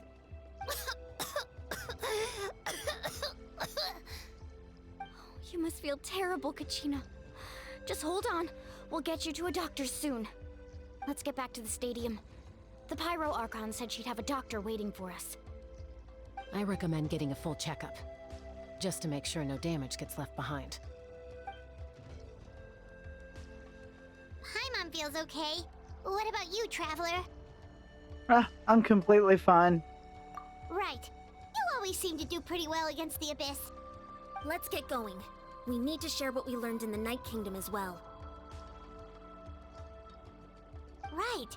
The Y-Up mentioned something about the Pyro Archon's plan. What is it exactly? I'll let her explain everything. We're all a part of the plan now. Every move we make from here on out will decide Natlan's ultimate fate.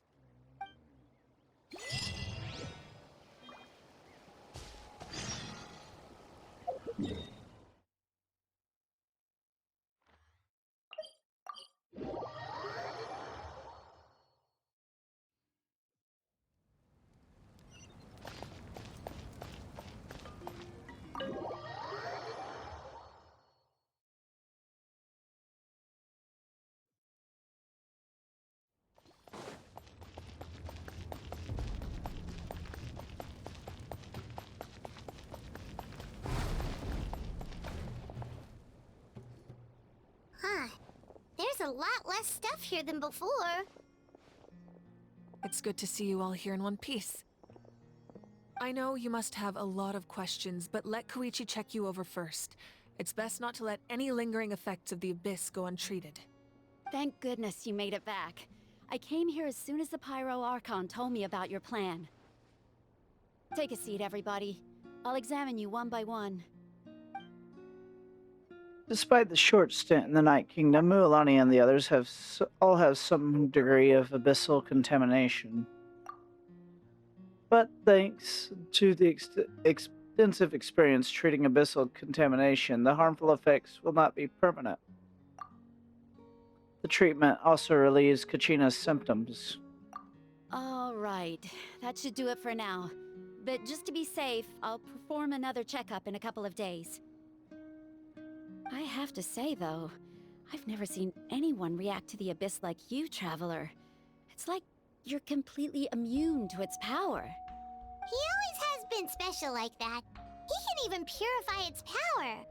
Wait, now that you mention it, Paimon doesn't think she's affected either. We don't know why, though.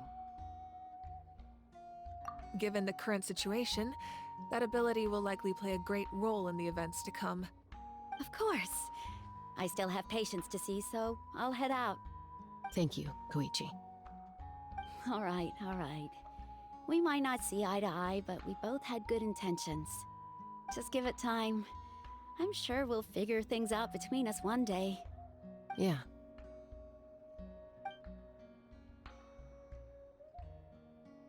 All right. There's so much to discuss, I don't even know where to begin. You've seen it for yourselves now. The devastation in the Night Kingdom.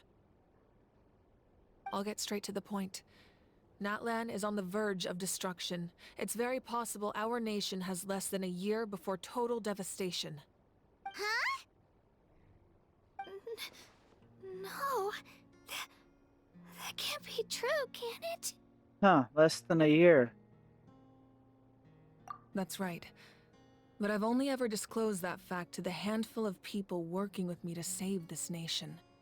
Our looming destruction is not a recent development, but the inevitable conclusion of the disaster the Abyss initiated 500 years ago. Mualani told us a little bit about that. 500 years ago, all the nations of Teyvat were invaded by the Abyss.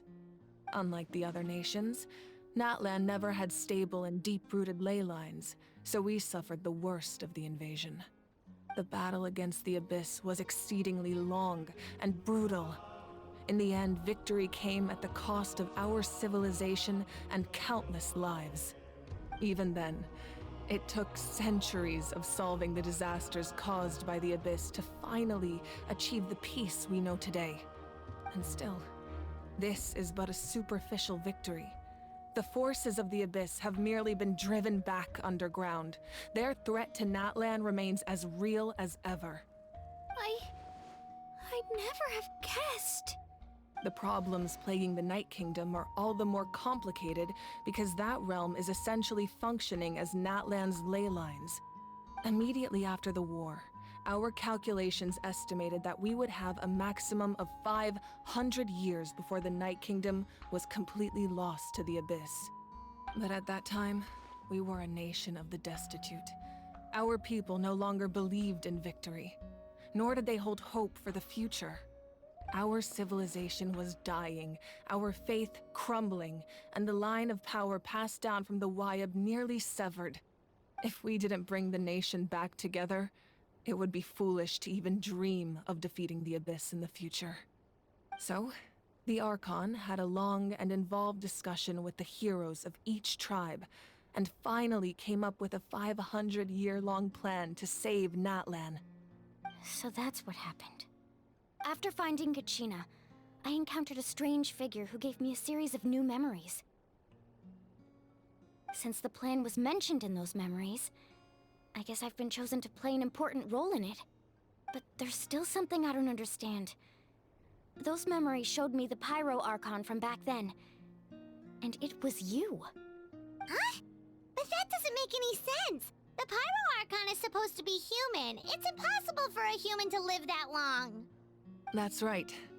The hardest thing for humans to overcome has always been time, or rather, the natural limitations of our lifespan. A god can extend a human's life by using a certain amount of divine power, or subjecting them to a curse. But, as we all know, Natlan doesn't have gods like that. We can only rely on our own methods. A human life is like a flame destined to be extinguished. 500 years ago, I placed my life within the sacred flame. Only by dying before my time could I have the chance to wake up again. So, in other words, this is your second life? That was all a part of the plan? Yes. We only managed to defeat the Abyss all those years ago because the tribes came together as one. If the Natlan of the future was to have a fighting chance, the Pyro Archons that came after the war had to rebuild the decimated tribes. The goal was to reunite the people and restore the strength of each tribe's Wayab. Once a tribe was back to its full strength, the tribe's Wayab would select a hero, indicating the tribe was once again ready for war. The Chosen would then stand by my side in defense of our nation, just like great heroes of old 500 years ago. So that means I'm one of the Chosen? That's right. You bear the ancient name Umoja, the same one held by the hero from your tribe 500 years ago. It means unity. After your adventure in the Night Kingdom, I trust you've come to fully understand the meaning of that name. So in other words, you always knew who the Wayab were going to pick from each tribe? Yes. According to the plan, each tribe was supposed to have been fully restored by the time I awoke. But something went wrong along the way. The 6 heroes successfully inherited the ancient names from 500 years ago, but the intel regarding the plan wasn't passed on to them. Once again, it comes down to the deterioration of the Night Kingdom. Communication between the Sacred Flame and the Wayab has been blocked. Just like how the Ode of Resurrection failed to bring Kachina back. Exactly. It's just another tactic the Abyss is using against us. The Abyss may not possess intelligence, but its methods certainly aren't easy to counter. If we want to unblock that information from being passed on, my presence alone isn't enough. The ancient name-bearer must establish a greater connection to their name. So, I've tried my best to help them from the sidelines. Currently, Shilonen of the Children of Echoes, Kinich of the Scions of the Canopy and Iansan of the Collective of Plenty have all been acknowledged by their names. During your adventure, you too earned the acknowledgement of your Wayab Mualani. In the process, you gained the memories stored within your name. That leaves 2 people left. But we have less than a year. Yes, but we have no choice. We cannot start the plan until all the heroes have been gathered. That's also why I haven't been able to take action despite the urgency of the situation. But if you knew this whole time, why didn't you just tell me about my role in all this? Wouldn't that make everything go a lot faster? Perhaps, but the opposite could also be true. Knowing your destiny too early could mean failing to realize your full potential. Just like your determination to save Kachina, I hope your commitment to this endeavor comes from your own strength of will, rather than a sense of obligation. So I suppose you're not going to tell us who the final 2 heroes are then? That's right. Their time is yet to come. Putting pressure on them beforehand will only hinder their development. What if they don't make it in time? I can only trust in the judgment of the Wayab. I have never believed I could solve this crisis alone. In fact, it was precisely because I chose to trust and rely on others that we managed to get this far. Natlan's salvation lies not in its Archon or any singular individual, but in us all. Does that mean you? You're quite perceptive, aren't you? I thought I might get away with avoiding the topic. Huh? Oh, right! All the stuff you stored here before, where did it all go? Even though I sacrificed my power, I still needed a contingency plan to ensure you would make it back from the Night Kingdom. After all, I was the one who allowed you to take that risk, and Mualani has an important role to play in my plan. In addition to their sentimental value, the items I stored here held a much more important purpose: fuel. Fuel? Ah, so back then, that's why you... Yes. The stories embodied by those items are certainly important, but there's an even more significant trait they all share. Every item belonged to a hero of Natlan. Over time, they became imbued with a certain amount of contending fire from being carried in battle. On their own, each item's power is limited, but together, their combined effect can prove quite useful in a dire situation. By burning those items, I was able to activate the contending fire stored within them to open the boundary between the 2 worlds. It was a rather crude approach, so all their power was depleted in an instant, as you can see. But aren't they all precious treasures? What about their stories? That's exactly why I dragged you all here. No matter what, I never wanted the Pyro Archon to have to use that power. Oh, I'm so sorry. You have nothing to be sorry for. You all deserve my thanks, actually. If you hadn't saved the totem pole, that area of the Night Kingdom would have been forever lost to the Abyss. And then, it would only be a matter of time before the Children of Echoes was met with disaster. Besides, when those heroes entrusted their belongings to me, or the Pyro Archon of their time, it was out of a desire to contribute to Natlan's survival. If they knew those items helped save the present-day heroes of Natlan, they would not mourn their loss. Even when you put it that way, I still feel bad. There's no need. Remember what I told you about time? The people and the events of the past are never truly lost to us. We simply carry them with us in a different form. In that sense, we didn't lose anything at all. If you still have regrets, let them fuel your resolve in the battles to come. Your deeds will become new legends and nurture new forms of power just like the items once stored here. Well, we'd still like to return the favor. Well, if that's the case, just treat me to a drink sometime. Now that Kachina has returned, we can finally hold the victory feast and celebrate your team's triumph in the Night Warden Wars. And we could all use the rest, that's for sure.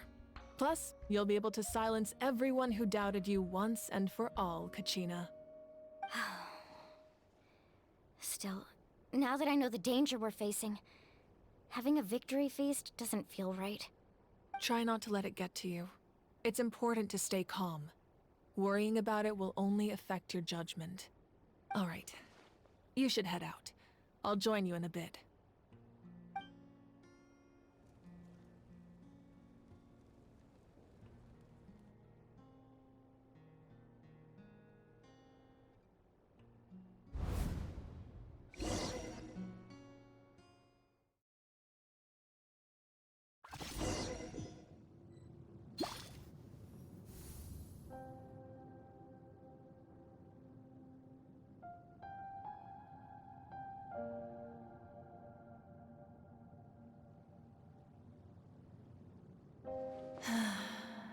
When I was young, I used to sit by the hot springs and listen to the stories of warriors from all over Natlan.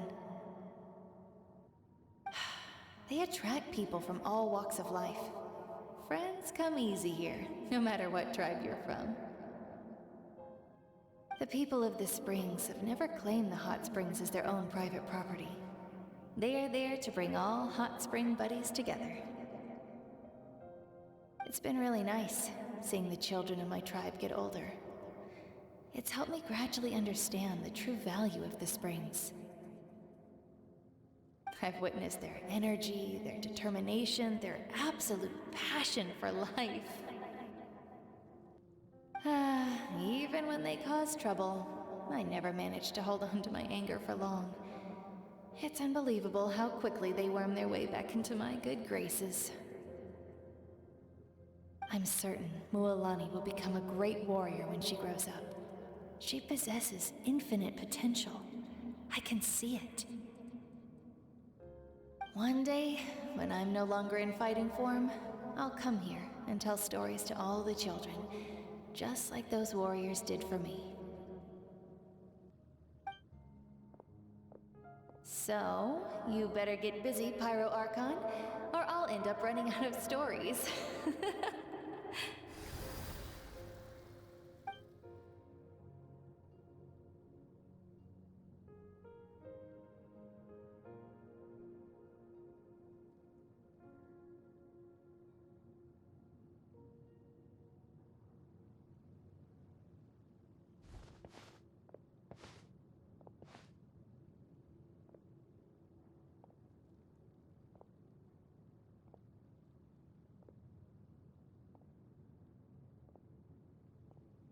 Our nation is engulfed in darkness. Our tribes stand divided, and yet you promise victory in the distant future.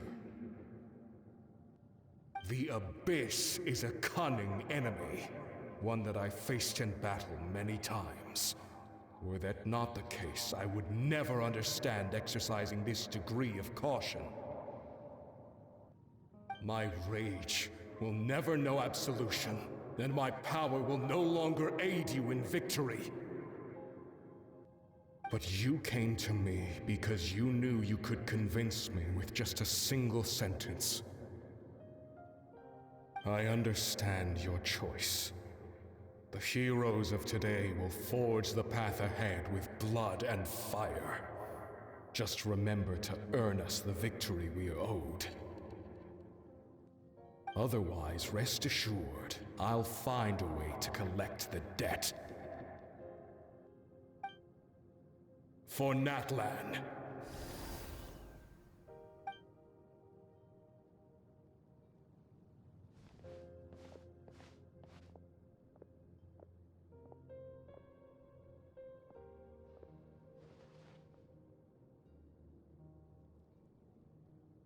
So, you're gonna head 500 years in the future to serve as the Pyro Archon again? But what about the you from right now? You're just gonna die? You can't ask her those questions and expect her to answer, my dear. The decision is hers to make, and she deserves our support. We will do everything we can to rebuild the tribes. Don't you worry. Even across time, we will all do our part to fight for Natlan's future. Yeah, Mom's right. We'll always leaving you, sis. Oh, seriously though, Dad should be here. Where is he? I imagine he didn't know what to say, so he chose not to come at all. Don't take it to heart, my dear. That's just who he is.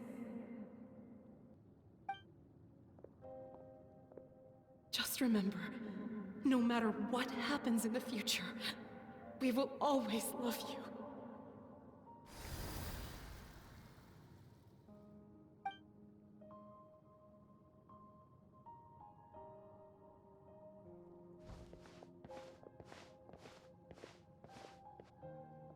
I'll come find you one day. I know I can't live that long, but I'll think of something. There has to be a way for us to meet again one day. If there's an answer out there somewhere, I'm gonna find it. So, don't forget about me.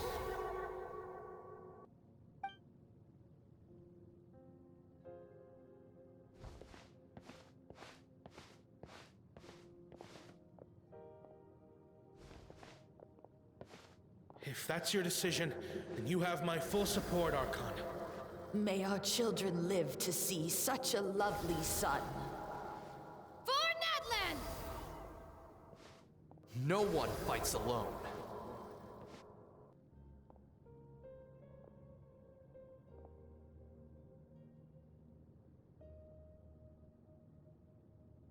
The rules are my legacy. They shall grant us the strength to overcome the next tragedy. War forged the 6 tribes, taught us how to fight, instilled in us what it means to love. Who will be the one to bring this to an end?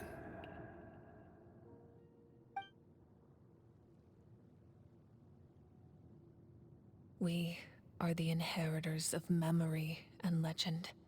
Those who grew alongside sun and wind. Those who forged our own destiny and future. That is Natlan's fire. The lifeblood of our nation.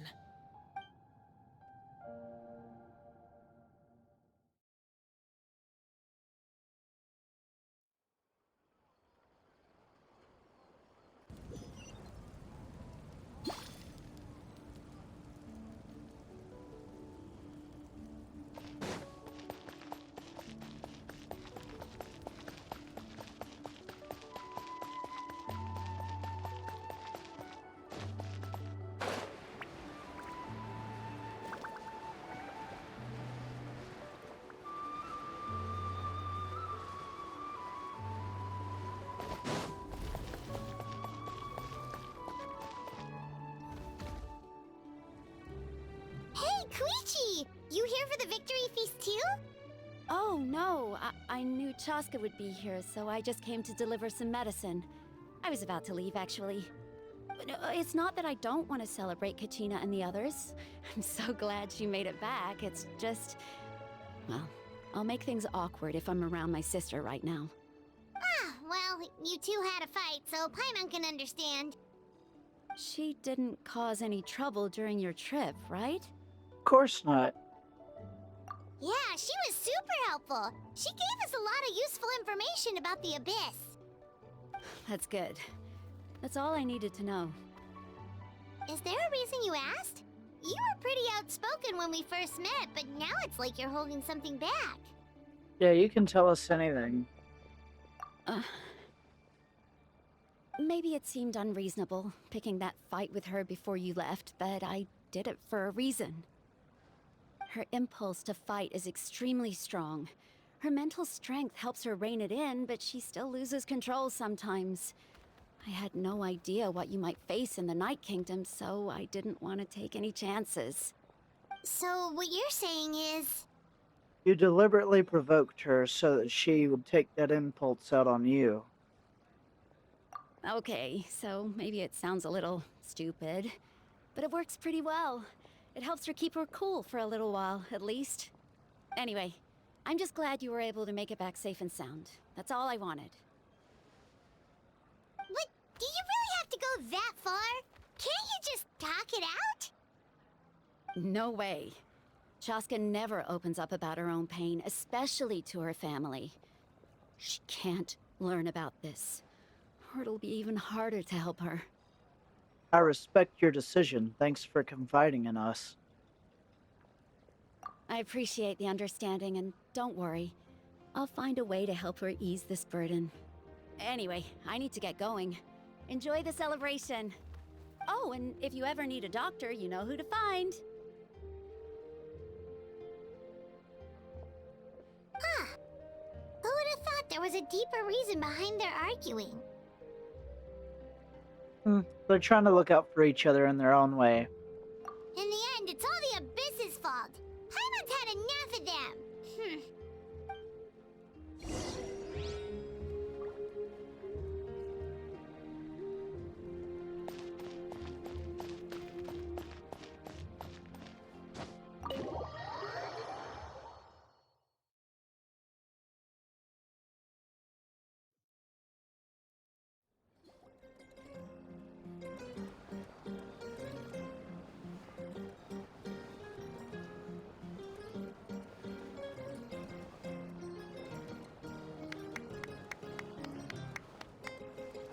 Let's give a huge round of applause to our brave young warrior, Kachina! Woohoo! Well done, Kachina. Thank you, everyone. I'm so glad I finally made it. I always knew you could do it. With so much potential at your age, you have a great future ahead of you. You're one to talk. Don't think I didn't know you were the first person to abandon your team. I'll be dealing with you when we get back. I had no choice. My friend invited me. I couldn't just say no. Oh, really? So you weren't just trying to get ahead in the first round? I wasn't, I swear. I just happened to find that bearer injured in the wild, so I stopped to bandage his wounds.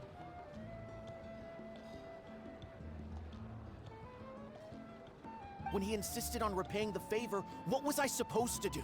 I'm just one person. I figured Kachina would have no trouble replacing me. But the fact of the matter is that after your departure, everyone else started thinking about swapping teams too. I'm really sorry, Kachina. It was wrong of us to abandon you like that. It's amazing that you still made it all the way through to the Night Warden Wars. That's the highest honor. So, what about you guys? Did you make it far? Our team captain drank too much the night before the competition and turned up late to the stadium on the day. We got disqualified.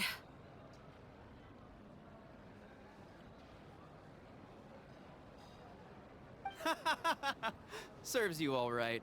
No sympathy from me.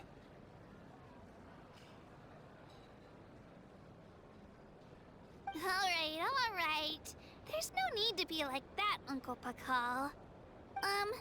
Dear friends, I'd like to say a few words.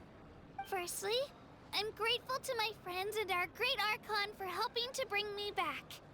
This traveler and his companion Paimon are some of the strongest people I've ever met. If they were allowed to participate in the pilgrimage, I have no doubt that they'd win the whole thing. They've agreed to let me learn from them. With their help, I believe I can become even stronger still. And let's not forget my good friends, Moalani, Chaska, Kanich, and Aeon-san. They all helped the Traveler and Paimon figure out a way to bring me back from the Night Kingdom. They too deserve to be called our heroes, so please give another round of applause for them. Thank you so much! Well said! I'll drink to that. How does it feel being a hero, Kachina? To be honest, it's a bit overwhelming. It all just feels so surreal. Well, you better get used to it. Next up, undefeated champion! That way I'll also become a champion coach. Hey, please don't make fun of me.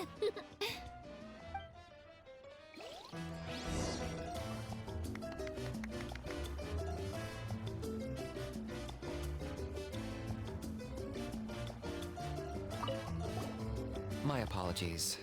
I knew more than I let on. Everything comes at a price, and most heroes aren't people who set out to become a hero. If you cling too tightly to your goal, you end up losing things that are far more precious. But in any case, we're now on the same page. I wonder how long before the two final heroes appear. From the Flower Feather Clan and the Masters of the Night Wind.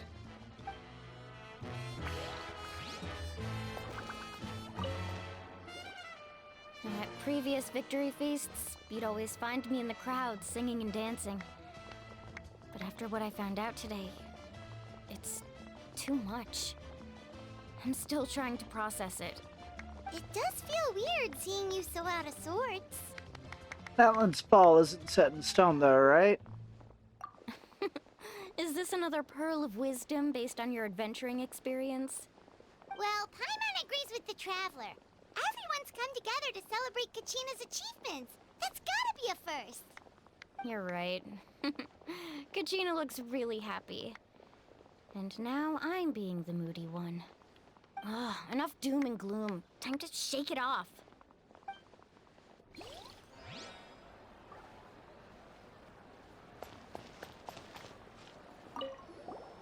I've been through so much all at once.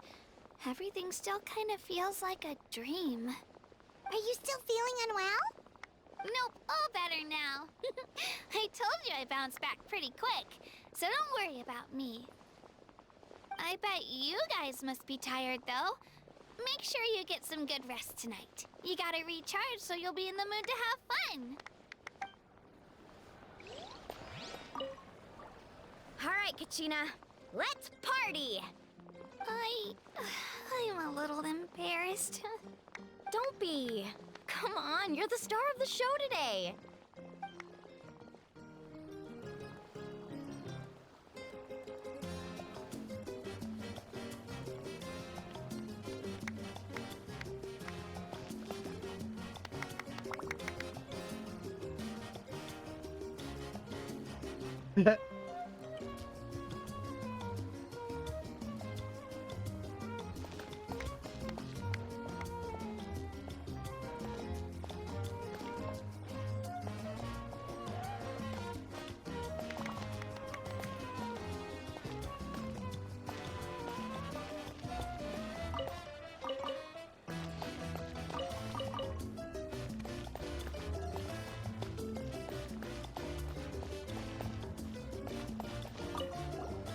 I've been through so much. Are you still feeling Nope, all better. I bet you...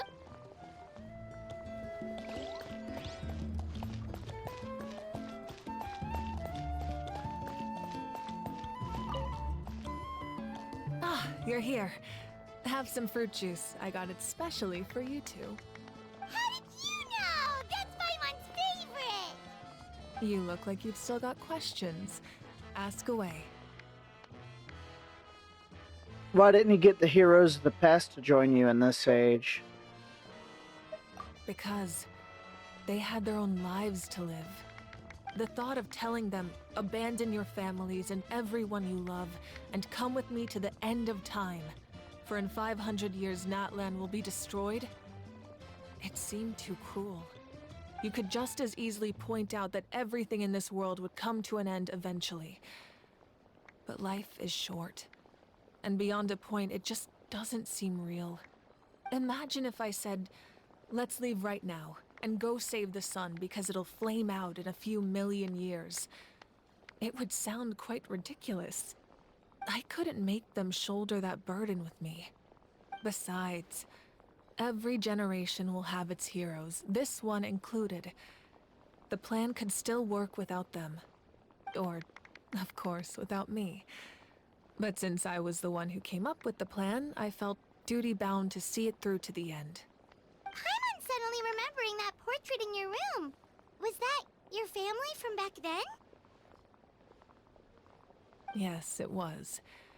So when you asked me who my sister grew up to be, the truth is that very little information survives. From what I've been able to piece together, I can conclude with a reasonable degree of confidence that she ended up as an architect and artist. She played an instrumental role in rebuilding the scions of the Canopy tribe, designing and building many houses. But of course, none of her buildings are around anymore. Still, it was an impressive achievement, and I'm very proud of her. So that's the life you had to leave behind. You feel loss keenly. It seems to stir up feelings of regret in you. But this is something I have long since come to terms with. This is a war, and there can be no war without loss. I am already far more fortunate than those who lost their lives to the Abyss. The people of Natlan look to me as their Archon, and the weight of their expectations is mine to bear. I must see our fate through to the very end, no matter what I may find there. That's actually what I wanted to ask, if you are already aware of fate. Yeah, doesn't that mean the way everything ends has already been written, including your plan? I suppose, but so what? Don't forget, time takes many forms. The past, present, and future coexist, and all are equally important. Even if the future ends in destruction, there's still no reason to give up on the here and now. And it's precisely because we humans cannot know our fate that we will never give up on our struggle. This is a pivotal moment. We are still 2 heroes short. Well, 3 to be precise. There's one further hero who I'm hoping to get on my side, whatever it takes. Surely you don't mean me. Your resistance to the corrupting power of the Abyss is truly remarkable. It would easily make you an all-important figure in the upcoming battle. If you agree to join us, you will not only gain my full support in your journey, but I will also forge a brand new ancient name for you. Ancient names can be forged? They can. Several strict conditions must be met, but if they couldn't be forged at all, then the number of them in circulation would have long dwindled to 0. Possessing an ancient name would mean that your adventures in Natlan are recorded in full. Your stories would be remembered by our people for all the years to come. The Ode of Resurrection may have temporarily lost its power, but still, take this as my personal guarantee that I shall never let you fall. Just like in the Night Kingdom, I will be there for you. That is a promise I will fulfill at all costs. This nation always honors its heroes. You don't have to promise me anything. Yeah, we can't just ignore the situation here. Wonderful. Then I'll reach out to Shilonen right away. She's the one who will forge the name. We've never forged an ancient name for an Outlander before, but I trust she'll find a way.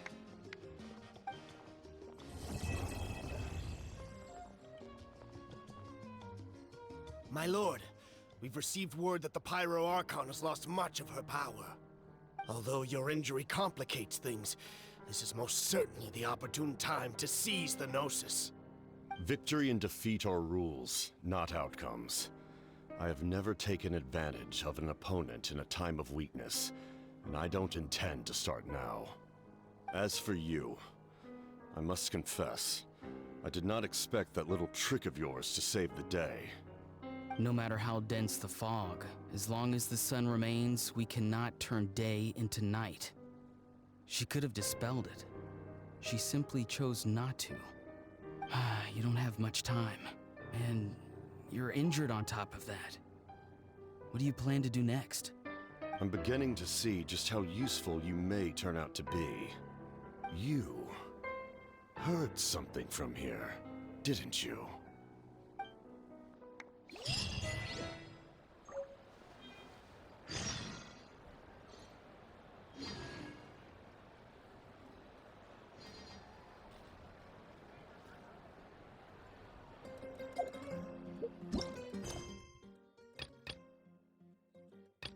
That's it of the Archon quest.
Something else you'd like to ask? About the captain's whereabouts. Well, our intel suggests he hasn't made any new movements yet. Although Kenichi's investigation helped us confirm that he's being aided by someone from the Masters of the Nightwind. I'm getting closer to narrowing down who that may be, but it's still unclear whether this person aided the captain out of willingness or coercion. If you learn anything about this during your adventures, please let me know.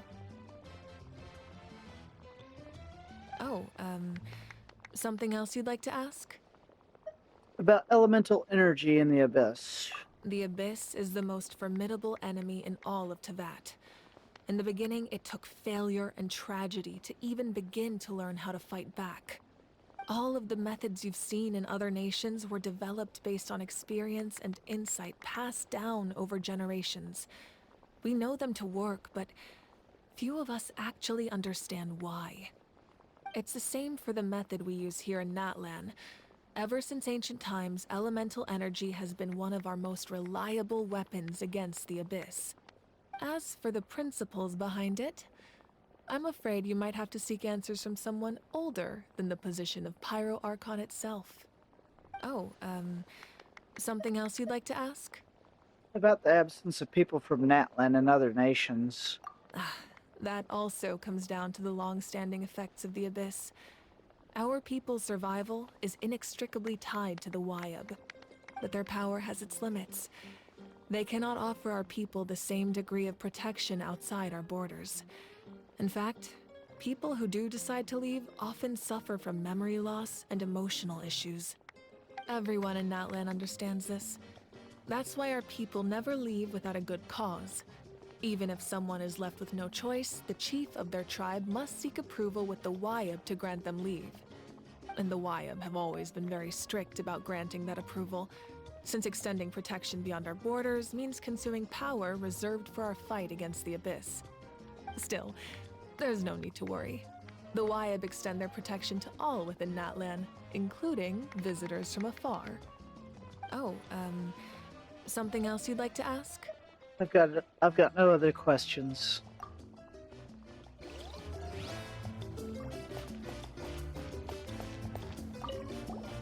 I've been through so much. Are you still feeling unwell? Nope, all better now. I bet you got...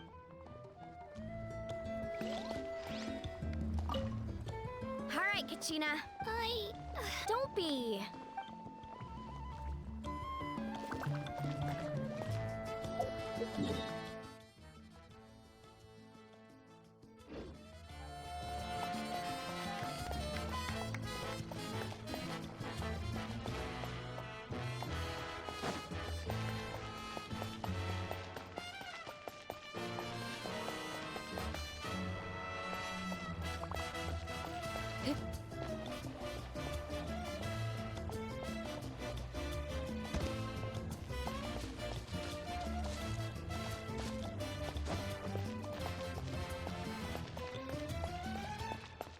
There she is.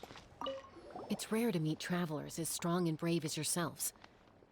I raise my glass to you. Anyway, my sister's already gone back to our tribe. She has patients to treat. Oh, we actually ran into her on the way here and, well... Paimon just thinks she really cares about you. Yeah, I'm planning on visiting home myself in a few days.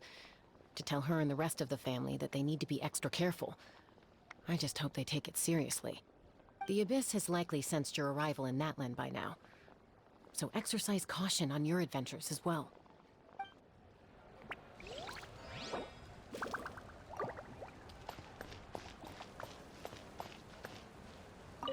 It cost us a lot, but we got Kachina back safely, and that's what matters. There'll be even tougher challenges coming our way in the days ahead, though. We'll have to train harder, make sure we're in peak condition. That includes you, Paimon. I can do a special one-off session to show you the ropes. Interested? No thanks.